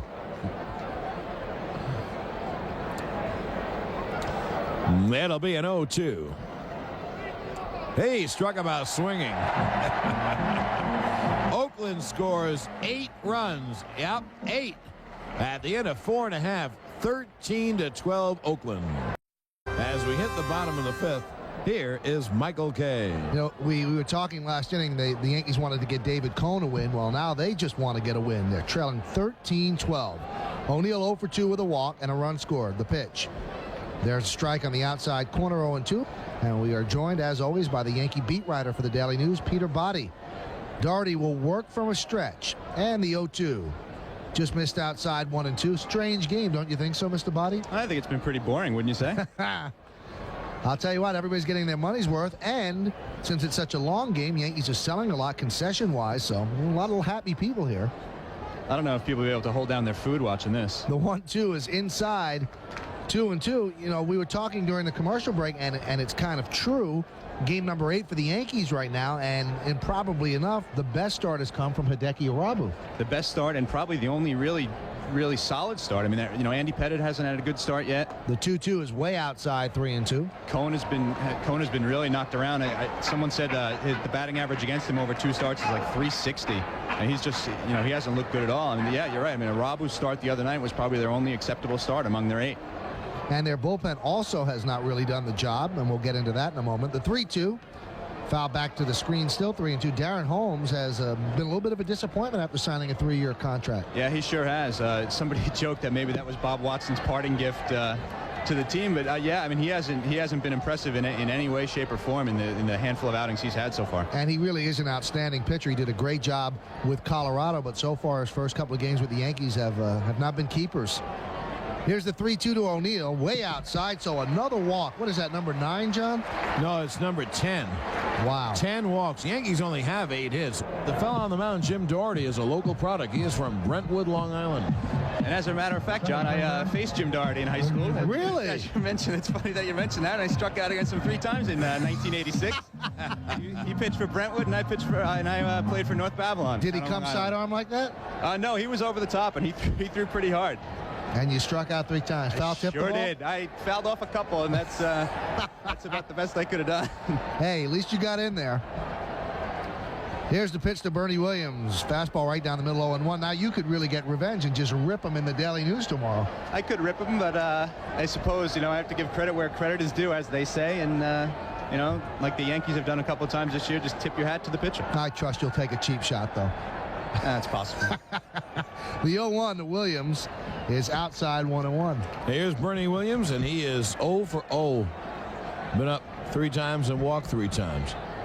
A lot of BBs on our scorecard. Base on balls. BB, right across 3 innings in a row. In the 2nd, 3rd, and 4th. Yankees trail 13-12, bottom of the 5th. The pitch to Williams. Nub slowly up the 3rd baseline. If it stays fair, it's trouble. Hinch fields, fires the 1st, and he fires it past Giambi into right field. Going to 3rd is O'Neill. The ball is fielded there by Spezio near the tarp. Fires it in. And the Yankees have runners on 2nd and 3rd, and that really should be, as strange as it sounds, an E2, because if it was a good throw, they would have gotten Bernie Williams at first base. Well, the ball rolled, Mike, on the line, and then all of a sudden it kicked on the grass, and it became a threat to be a base hit. Hinch grabbed it and threw too quickly as he whirled and threw the ball way wide. Here's Tino Martinez. He had a 3-run home run earlier. The pitch to Martinez is fouled away, left side, upper deck. Peter, let's get your read on the, because we didn't talk to you after the game on Wednesday, get your read on the road trip real quick. I think they had to be satisfied to have gotten out. You know, going into Seattle, they couldn't have really asked for anything more than taking 2 out of 3 and coming back 3 and 4. I think, you know, it certainly salvaged what could have been a disaster trip for them. Doherty gets the sign, checks the runners, deals the 0-1, outside 1-1. You know, Peter, I read you yesterday in the news, and you were very complimentary to Irabu especially because, as you pointed out, we pointed out in the air, he only could throw the fastball for strike. He threw out the pitches, but he just couldn't throw them for strikes. Yeah, he wasn't even close with his splitter all night, and I mean, to beat a fastball hitting team like the Mariners. The 1-1 is ripped into right center field, giving Chase his Grieve. Going back, he can't get it. It's between the outfielders. Grieve fields the ball on the warning track. 1 run scores. Here's Bernie Williams. He scores. A 2-run double for Tino Martinez. And the seesaw now on the Yankees side. They lead 14-13. Right, Peter Body just writing that double down in his book with a grin on his face a mile wide. Here's Strawberry. The A's have missed the extra point, so they trail by 1. The pitch to Strawberry, a fastball just outside, 1-0. Makes you wonder what producer engineer Brian Ferguson will have to do on the highlight show. Highlight show will be about 5 hours. Strawberry, a 2-run double, 2 walks, and 2 runs scored. The 1-0 to Strawberry. Swung on a miss. Fastball outside corner. 1-1. I know how difficult this type of game is to write. We'll go right. We thank you for stopping by. Okay, guys, thanks a lot. That's Peter Body, Daily News, bottom of the 5th. Tino Martinez on second, still nobody out. Yankees lead 14-13. The 1-1 is popped up foul, third base side, but that makes the upper deck out of play. What a wild game. It had everything. It has everything, and still more to come. Plenty more to come. Big day for Tino, because he now is 3 for 3 and he has 5 RBIs. Doherty gets the sign from Hinch, sets, and the 1-2. Swung on line drive, base hit to left center field. That's going to score Martinez. McDonald fields in center, fires it into Bornegal. An RBI single for Darryl Strawberry, and the Yankees lead 15-13. I want to go back to something my partner said earlier in the game. Strawberry was up. I'm doing the play-by-play, and Mike said, you'll know when Strawberry really has it when he takes the ball to left center. Well, Doherty stayed off the strike zone outside, and Darryl didn't hesitate. Here's Chad Curtis. Curtis is 1 for 1. A run scored, a sac fly, an intentional walk. One record that I think is in danger, John, is the longest game, which I think is 421. Longest 9-inning game. The pitch to Curtis is a fastball strike inside corner, and the count is 0-1. Okay, the 4-hitter for the Yankees, Bernie Williams, 3 walks, reached on an error. The 5-hitter, Martinez, single home run, walk double. The 6th-hitter, Strawberry, walk, double, single. The 7th-hitter, this Curtis fella, sac fly, single, walk. The 8th-hitter, Brocious, sac fly, single. The 0-1, Strawberry goes. The pitch is outside. The throw to second is in time. Good throw by Hinch, and the tag was applied by Spezio, so he's out 2-4. Strawberry had stolen a base earlier. The 9th-hitter, Girardi, single, reached on an error. So. And he gets a standing ovation as he jogs to the Yankee dugout. Every event the Yankees are at, every hotel, every time they land and step onto the tarmac, Strawberry is the guy that everybody gravitates to. The 1-1 is outside, 2-1. Well, I told the story. I'm running on the treadmill, and the fellow who was running alongside me for his son, 10-year-old son, wanted an autograph. I said, you name the guy. He said, Darryl Strawberry. The 2-1 is a little bit low, 3-1. So 1 walk or 1 ball away from the 11th walk issued to the Yankees. 15-13, Yankees lead the A's, the home opener. What a way to open a home. Here's the 3-1. Check swing, but a strike on the inside corner, 3-2. 1 out, nobody on.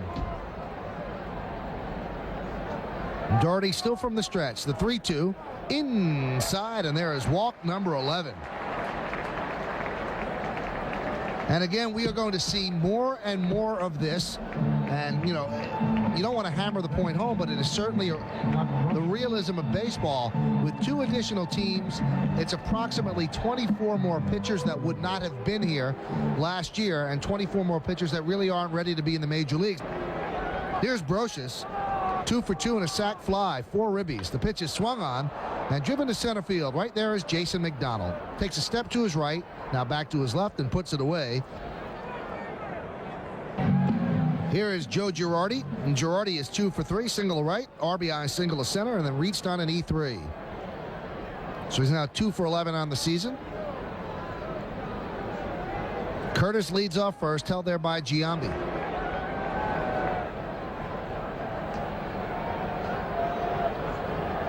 Two hours and 45-minute old. The pitch to Girardi is blooped into left center field. Coming on McDonald, still coming. That's going to fall for a base hit. Curtis made a big turn. They fire behind him, but he gets back to second. So runners on first and second. And here comes Chuck Knobloch. So Girardi gets his 3 hits, and the A's are going to go to the bullpen right now. 0 for 4 so far for Knobloch. He has a home run and 5 runs batted in this year. Picked up a ribby on a fielder's choice today. The pitch to Knobloch, a little bit low, 1-0. And I know you think I'm just being nice because he's my buddy and partner, good old Michael Kay. No, he was young when the game started. He's now old Michael Kay. It's unbelievable. More pitches have been thrown today than you'll see in 10 games. 28 runs, the 1-0. Foul back to the screen, 1-1. You know, John, Mayor Giuliani came here in the bottom of the 4th. The Yankees scored 5. And then he moved over to MSG TV. Oakland scored 8. And then he moved over to Spanish radio, and the Yankees have scored 3. So he's gotten a run out of it, 16 runs. I'd say he's certainly has to be on our offensive platoon. Maximum exposure for the Mayor. First and second with 2 outs. The 1-1. Fouled away right side. And that will just skim the upper deck and land into the lower deck. So the count 1-2. 13-15-2 for the A's. 15-12-2 for the Yankees. And one thing about the Yankees, you say 15-12, 12 hits. But the Yankees have been given 11 walks. The 1-2. Just a bit high. 2-2. So that's 25 men on base. Isn't that amazing? And we're only in the bottom of the 5th. So if you're just getting out of work right now, relax. Don't worry about the traffic. Here's the 2-2.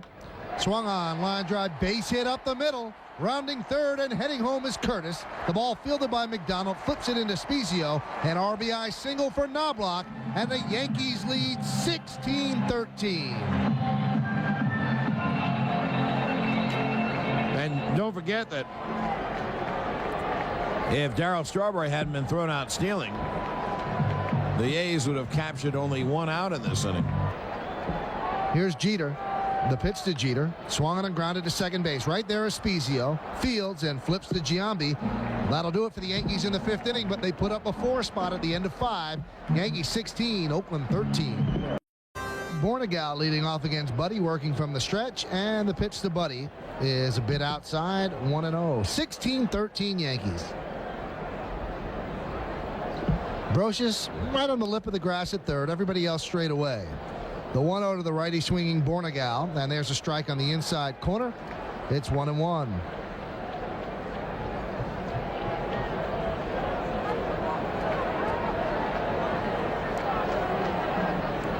And the pitch. Just missed outside, 2-1. I give Kaiser credit. He is not expanding the strike zone despite the 6th inning and 29 runs being on the board. I think he's done a good job behind the plate. The 2-1. Low and away, 3-1. And I think all the hitters have done a good job. They are not hacking. They're working the count in their favor despite the fact 16 runs on the board for the Yanks and 13 for the A's. Working the count in their favor. That is the key to hitting. Here's the 3-1 pitch. Inside, he walked him.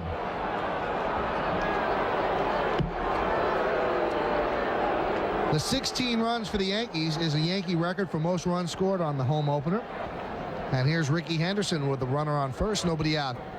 And the pitch to Henderson is low, blocked beautifully by Girardi, and the count 1-0, and the crowd getting restless. Oh, bet they are. Hey, it's just a wild game, and you can't predict this thing. Henderson back in the box, righty batter, crouched, deep in the box, crowds the plate. The 1-0. Fastball high, 2-0 Yankees. And their home opener, of course, wearing the home white pinstripes, the interlocking blue NY on the left side of the chest, blue number on the back, no name, of course, a dark blue cap and a white interlocking NY on the front.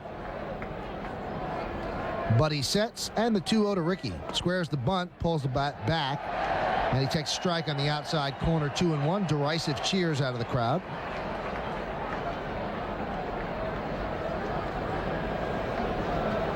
The A's are in their road gray.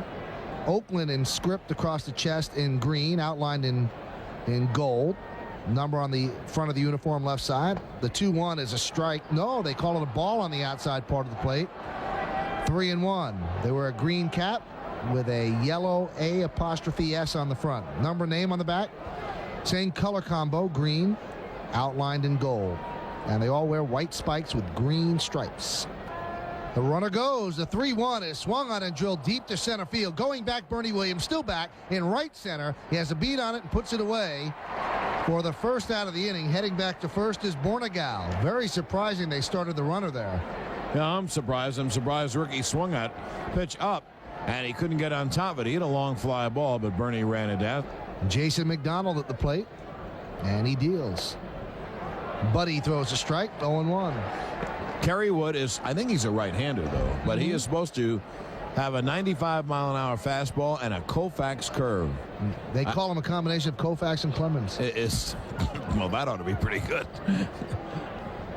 The 0-1 pitch, low, scooped up by Girardi, count 1-1. Here's the 1-1 pitch. Grounded softly to second base. Right there is Knobloch. Flips to Jeter, one. Back to first. Not in time. McDonald's too quick. But they get the lead runner. Well, that's all for Buddy. So the left-hander comes on, and the Yankees are hoping that Lloyd can use his left-handed slants against all these left-hand hitters and stop them for a couple of innings, and then they could go in the 8th and 9th with Nelson and or Stanton. McDonald leads. The pitch to Grieve is a breaking ball strike on the inside corner. 0-2. We have not seen many 0-2 counts in today's game. Yankees lead 16-13, top of the 6th inning. 0-2? What's that?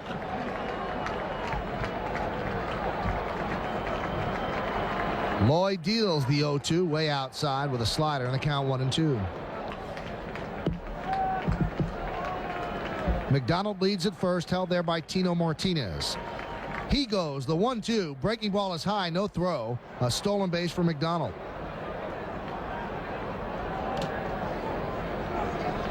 Girardi goes out and talks with Graham Lloyd, and the count is now even at 2-2. McDonald leads off second. Yankees lead by 3. Grieve readies himself in the box. Lloyd gets the sign from Girardi. And the 2-2 pitch. Swung on and lofted to center field. Bernie Williams coming, still coming, on the run. He lunges, and he makes a great catch to end the inning. A full body dive toward home plate, and he picks it off the grass top for the final out of the inning. So the A's don't score. How about that at the end of 5 1/2? It's the Yankees 16 and Oakland 13. The 0-1. Foul back, and the count 0-2. O'Neill, so far on the day, 0 for 2 with 2 walks and 2 runs scored. What a play by Bernie Williams to end that inning, huh, John? Oh, that's a fabulous play. He put on the Jets, measured it, dove, and just caught it before it hit the grass. That's a fabulous play. The 0-2. A little bit low, 1-2. And John, how many times does a guy make a great play and come up second in the inning? Well, it's going to happen right now. How many times before that? Chris, whatever has happened in a game has happened today. Matthews sets, and the 1-2 pitch. Line to left field. Going back is Ricky Henderson on the run. He makes the play, moving toward the line for the first out of the inning. So O'Neill did a good job of hitting there, taking the ball the other way. Here's Bernie Williams. Pitch is swung on and fouled off. Right side, fielded by Jose Cardinal.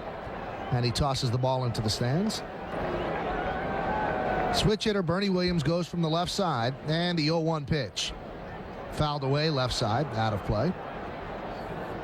And it's 0-2. Bernie is 0 for 1, but he has 4 runs scored. Now that is a strange line. 0 for 1 and 4 runs scored. He walked in the second, walked in the third, walked in the fourth, scored each of those times, then reached on an E2, and he scored that time as well. That was in the 5th. The 0-2 pitch.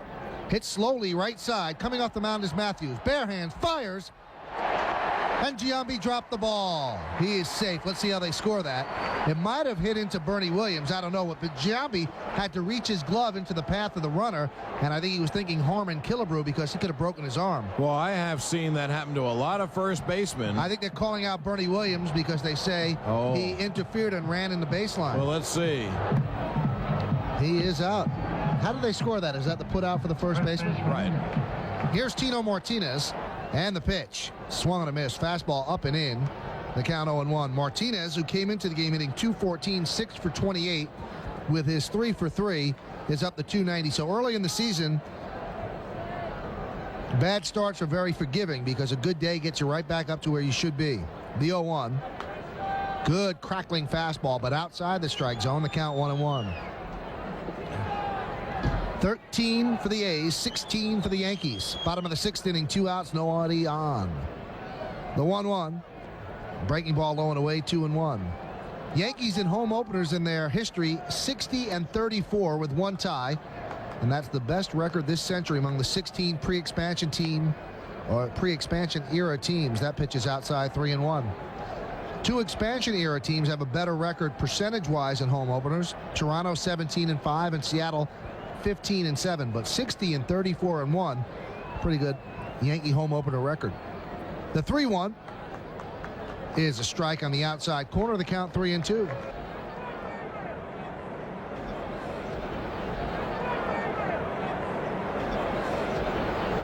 Just missed outside, and it gives the Yankees their 12th walk. And they're going to go to the bullpen.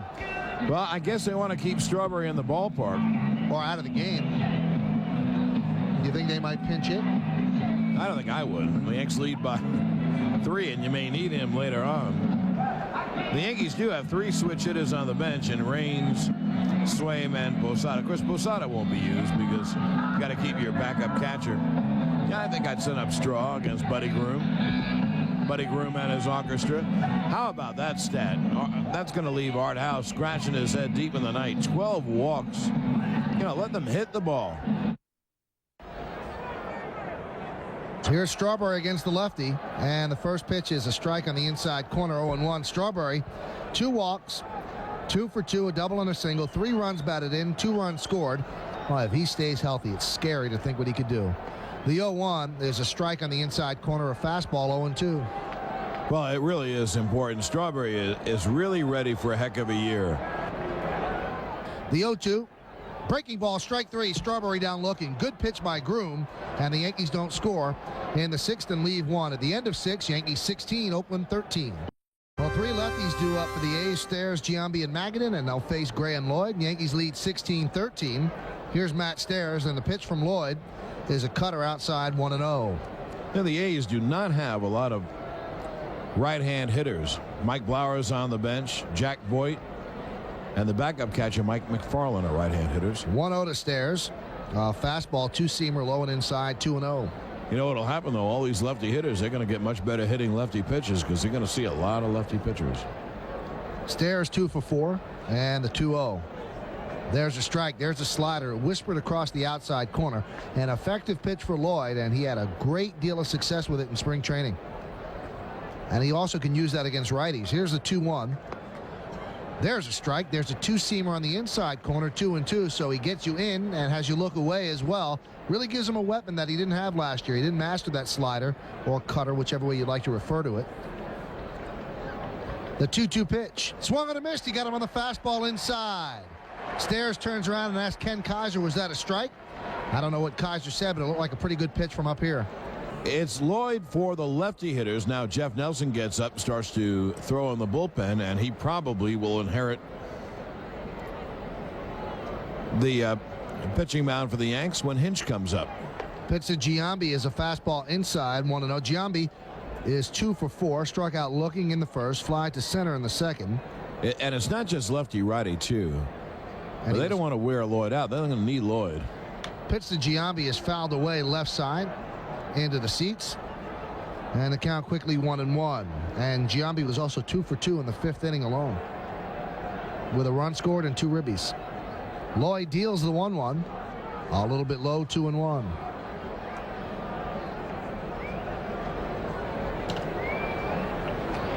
Giambi, a .407 hitter early in the year, 2 homers and 8 runs batted in. The tall Australian sets at the letters. The 2-1 is fisted through the right side. No, a diving stop by Martinez for the second out of the inning. That was headed for the hole on the right side, but Martinez with a full body dive backhanded the ball out of the air for the second out of the inning. Nice play by Tino Martinez. So 2 down, that'll bring up Magadan. Pinch hitter. Now they will pinch hit for Magadan. Jack and they'll send up newly called up Jack Voigt. Let's see if Joe Torre lets Graham Lloyd deal with Voigt. Looks like he will. The pitch to Voigt is fouled away behind the plate against the facing of the upper deck and goes back down into the box seat. So the count 0-1. Right-handed batter. The 0-1 fouled off in front of the plate. Trickles halfway to the A's dugout on the third base side, and it's 0-2. Magadan, while he was in there, was 2 for 4, 2 strikeouts, and then he was 2 for 2 in the 5th inning with a ribby. Last year in 72 games, Voigt 245, 8 homers, and 22 runs batted in.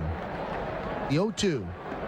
There's the cutter low and inside, the count 1-2. That's a pitch that has been effective for Andy Pettitte to right-handers. And if Lloyd could master that cutter or slider, whichever way you'd like to refer to it, he calls it a cutter and Torre calls it a slider, well, he can pitch against righties. The 1-2, breaking ball low, blocked by Girardi, the count 2-2. 2 outs here in the top of the 7th, nobody on. Brosius is deep at third. Jeter shaded toward the hole. The 2-2. Line drive to center field. Right there, Bernie Williams. A step back and toward left center, and he puts it away for the final out of a 1-2-3 inning. That's the first 1-2-3 inning for the A's in this game. At the end of 6.5, get up and stretch. Yankees 16, A's 13. Curtis hits one to the right side past the diving Spezio into right field on the first pitch of the bottom of the 7th inning. Curtis leads off with a single. Here's Brosius, 2 for 3 with 4 runs batted in. Runner goes. The pitch is a strike. The throw to second is not in time. In the dirt, scooped up by Spezio. So a stolen base for Curtis. Now Brosius has a job, and that is to move Curtis over to third by hitting the ball to the right side. New third baseman is Jack Voigt, who had pinch hit for Magadan. The pitch to Brosius is outside, the count 1-1. The base hit for Curtis, the Yankees' 14th of the afternoon. They lead 16-13, 16-14-2, and for the A's 13-15-2. Here's the 1-1. Low and inside, 2-1. The 2-1 is low, 3-1. On deck, Joe Girardi. Tomorrow afternoon, we're at it again. Yankees against the A's. Andy Pettitte against Mike Oquist. The 3-1 pitch. Hit to the right side. He did his job. Fielded there by Spezio, and he flips over to Giambi, one away as Curtis moves to third. That is good, solid, fundamental baseball, because now it forces the A's to bring the infield in, and Girardi, who's pretty good at hitting a fly ball when they need it, he comes to the plate. Girardi 3 for 4. The pitch to Girardi. There's a strike right down the middle, 0-1. So Joe Girardi came into the game 0 for 8 on the season. And now he's 3 for 12, which comes out to 250. And he's driven in a run today as well. The other time he reached on an E3, so he's been on base all 4 times. The 0-1 pitch. Swung on line drive. Base hit to left field. Curtis scores easily. The 4th base hit for Girardi, an RBI single, and the Yankees lead 17-13 as Henderson fires the ball into the infield. So the Yankees put a 17 spot on the board, 17-13, 30 runs scored by the 2 teams. And here's Knobloch. Knobloch 1 for 5 with 2 ribbies. The pitch to Knobloch is a strike on the inside corner, 0-1. He spins out of the way, tries to buy a ball, but Ken Kaiser not purchasing. Groom deals the 0-1. Fastball outside, 1-1. So the scoreboard clock in left center field is at 4:47, and that means that this game at this point is 3 hours and 31 minutes old. Groom works from the third base side of the rubber. He's set to the belt in the 1-1. Slice foul outside of first, and a nice diving stop by the ball boy near the tarpaulin, and he will give the ball to a kid in the stands, but a great play by the kid.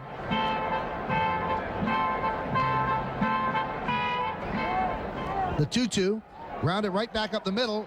A great diving stop by Bornegal. He drops the ball, but it's picked up by Spezio, who had his foot on second base. He gets the force. A nice play there. I guess you score at 6-4 because Bornegal actually dropped the ball, and it was picked up by Spezio. No throw was ever made. It was hit right through the box, right past Groom, but Bornegal showing a lot of rain. So 2 down, that'll bring up Jeter. The pitch to Jeter is a fastball up and away, and the count 1-0.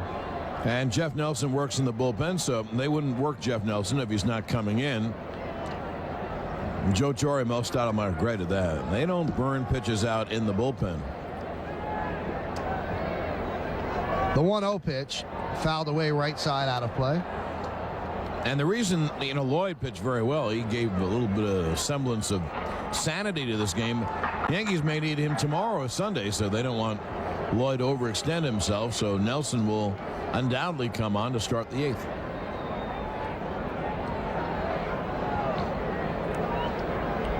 The 1-1 to Jeter is grounded left side. Right there is Voit. Fields and fires across the diamond in the dirt, scooped up by Giambi.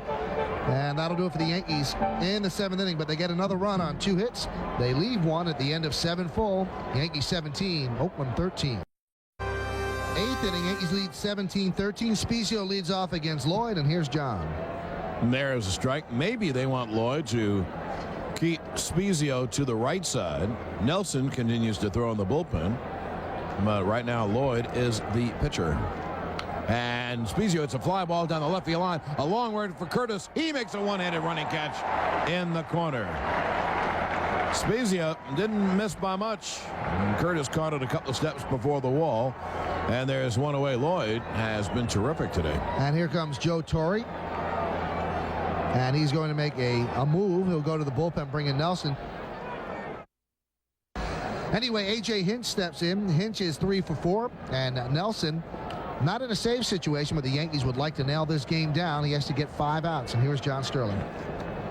Okay, thank you, Michael. And I think they'd like Nelson to nail those outs so that Stanton would be fresh for tomorrow. Nelson deals, and the pitch outside 1-0. Hinch has had a great day. He is 3 for 4. A right-hand hitter. 1 out, no one on. We're in the 8th. And that pitch low on the count 2-0. Now Nelson deals 2-0, and the pitch is high. This is Buddy's game. He was the pitcher of record when the Yankees took the lead. Lloyd certainly has been the most effective pitcher to this point. And Nelson behind Hinch, 3-0. There's a strike, and the count 3-1. I would tell you how the runs were scored, but we don't have the time to do that. So the Yankees have a 17-13 lead. It'll be a 3-1, and he walked him. Well, that'll drive a manager nuts. Here's Rafael Bornegal, and Mel Stottlemyre is back on the phone. Nelson has not pitched well so far this year. Nelson deals, and Bornegal takes a strike, and the count 0-1. But they certainly want you to throw strikes and go right after him when you have a 4-run lead here in the 8th inning and 1 out, no one on. It's been the day of big innings. Oakland's had a 5-run inning and an 8-run inning. I'd like to have a 5-run inning and an 8-run inning and be down. The pitch missed outside. Stanton is up. The Yankees scored 2 in the second, 5 in the third, 5 in the fourth, and 4 in the fifth. Anyway, they lead by 4, 17-13. Now Nelly deals. It's popped up down the left field line. Curtis toward the corner in fair territory. He makes the catch, and there are 2 away. And that'll bring up Ricky Henderson. There goes the base runner. The pitch is taken. The throw down is not in time. Stolen base, Hinch. Well, you can see why they like Hinch. He does a lot of things well. Yeah, he does. He runs very well for a catcher. He swings the bat fairly well. If you didn't think you could make it, you wouldn't go. The 0-1 down low, not down by 4, but you say, well, why did they steal the base? Well, base hit by Ricky, then you're down by 3. Someone hits one with 2 on, you have a chance to tie the game.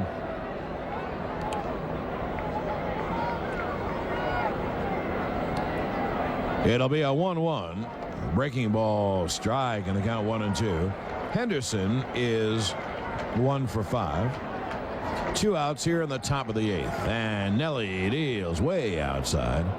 And then the count 2-2.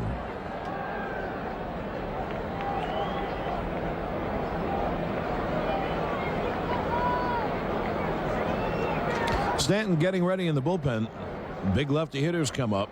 McDonald, the next hitter, is a switch hitter. And after that, you have a bunch of lefty hitters. The 2-2 missed outside, and the count 3-2.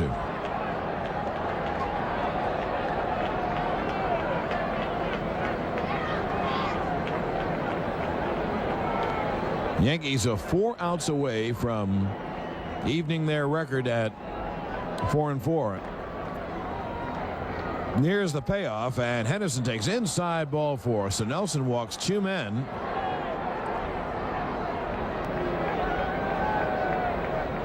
Here's McDonald, switch hitter batting left, and he takes a pitch on the inside corner for a strike. So Oakland has drawn 6 walks. However, the A's have given up 12 walks. 18 walks, 30 hits. That'll do it. There's a strike, and the count 0-2.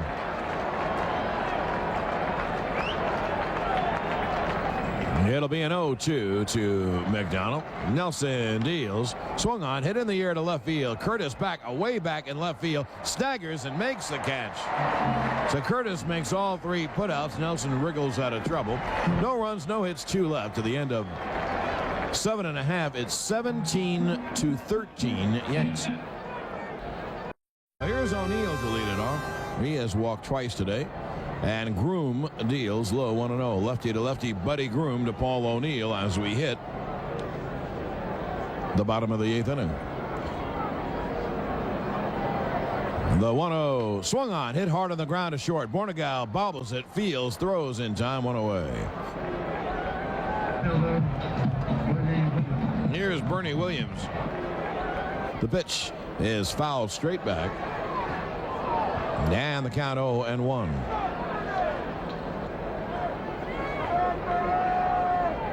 It'll be an 0-1. Bernie takes outside. Jimmy Haynes started, followed by Aaron Small, Jim Doherty, T.J. Matthews, now Buddy Groom. It'll be a 1-1. Bernie fouls it. The count 1-2. O'Neill began the inning by grounding out to short. So when you came to the ballpark today, did you think you'd call 30 runs? No. The 1-2 line, base hit, left center field. Cutting it off is McDonald in the gap. Bernie makes a turn, holds on. But I said it before, Mike. Imagine if you're Oakland. It's the old good news, bad news. Good news. Well, they had 2 innings. They had a 5-run inning and an 8-run inning. Imagine having a 5-run inning and an 8-run inning in baseball, and you're losing. It's amazing. Here is Chino. He has had a great day. He has singled, hit a 3-run home run, walked, hit a 2-run double, and walked.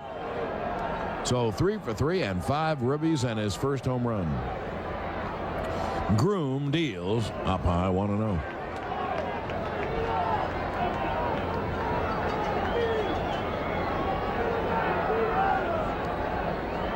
Bernie Williams leads off first. And the 1-0. There's a strike, fastball, and the count 1-1. O'Neill, who hit the ball very sharply, but at Bornegal and Martinez have always had very good numbers off Groom. The 1-1 in high and tight, and Martinez down on his fanny. The Groom, let's say he was backing him off the plate, came up and in, and Tino got flipped.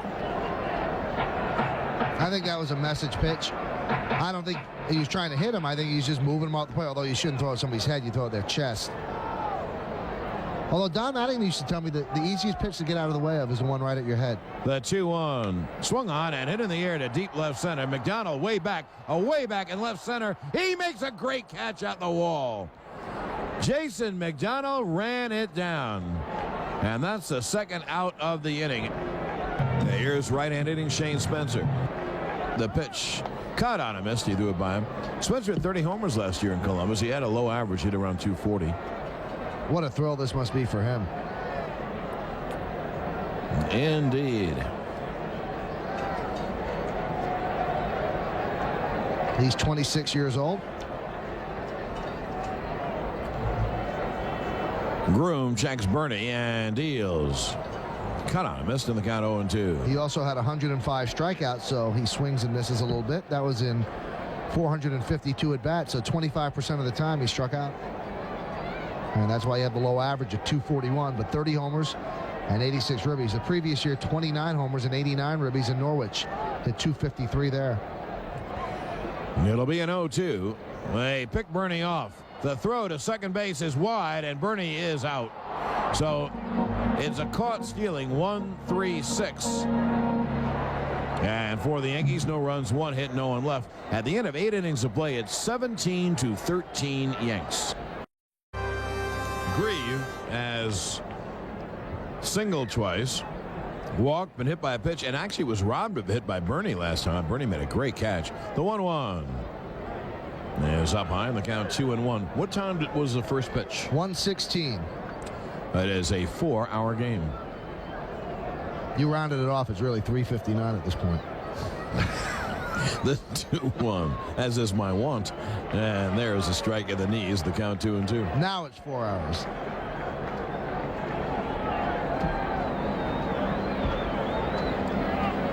We're trying to figure out who gets the loss, and we think it's Jim Doherty. The 2-2 hit on the ground towards second. Knobloch fields and fires. Tatino one away.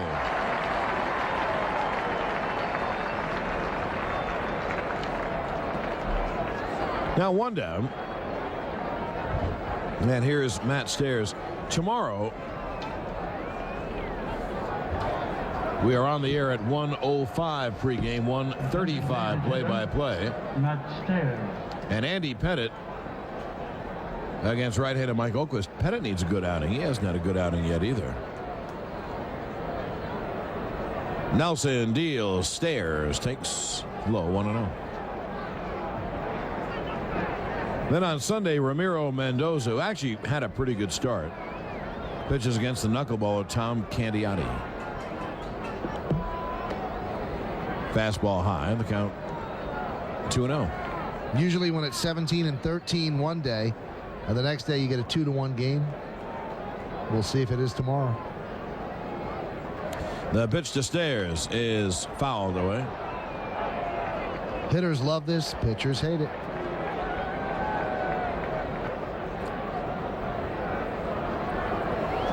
The 1-1 is hit in the air to left center field. Bernie on his horse to deep left center field, and it's caught by Curtis as he falls down. A left-hand hitter's ball tails. It tailed back toward left field, and Curtis got there on the track of the 399, tailing away from Bernie. Curtis made a pretty good catch, and he fell down as he caught it. And he tore up his left arm as well. You can see it bleeding. He's a player. He can play a little bit. He was falling backwards and somehow held on to that ball. That's some athlete that's able to do that. It wasn't pretty, but he got the job done. He actually overran the ball because, as John said, it's tailing behind him. But to be able to recover and make that play, that is splendid. That was a great pickup by the Yankees last year. Oh, Chad Curtis. Great pickup. They probably wouldn't have won or gotten to the playoffs without him, and doing the same things this year. He'll get a lot of playing time. Well, by thunder, we're down to the final out of the game. Nelson deals to Jason Giambi, low outside. Have seen a wild game. The 1-0. There's a strike in the count, 1-1.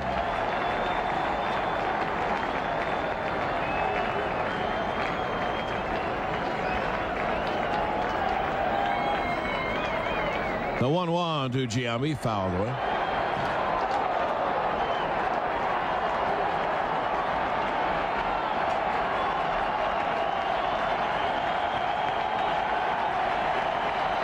Well, what's left of the crowd, I'd say there's about 40,000 still in the yard. They're all on their feet.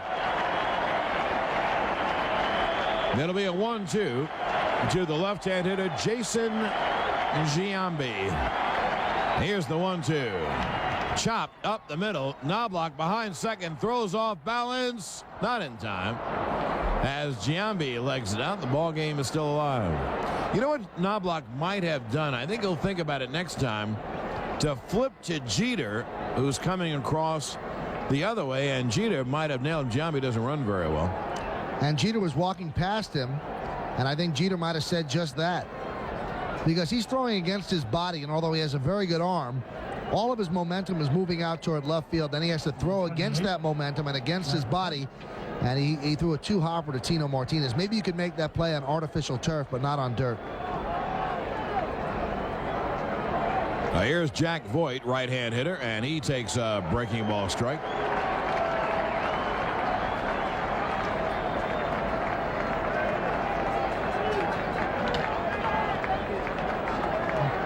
Voigt hit from Magadan, hit a fly ball to center field in his only at bat. The 0-1 is outside. The count 1-1.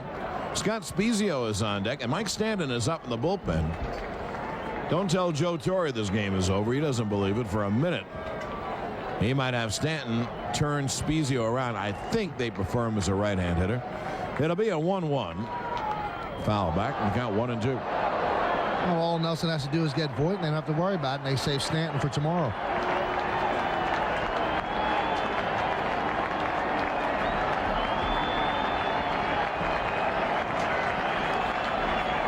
Well, once again, the Yankees are a strike away from victory.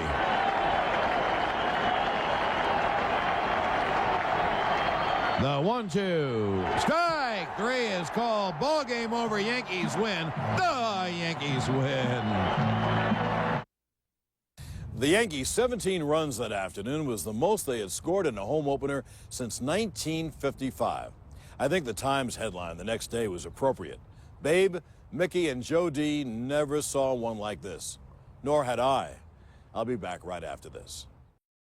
In addition to new faces like Scott Brocious and Chuck Knobloch on the '98 Yankees, owner George Steinbrenner had named a new general manager, 31-year-old Brian Cashman, and to commemorate the first home victory in his tenure, Cashman was given a football inscribed with a 17-13 score, a total more fitting for the gridiron than a baseball diamond. That early in the season, no one associated with the Yankees could possibly have guessed what lies ahead. The pitching staff turned it around and led the team to an all-time best record of 125 wins and only 50 losses as the Yankees captured their 24th World Championship.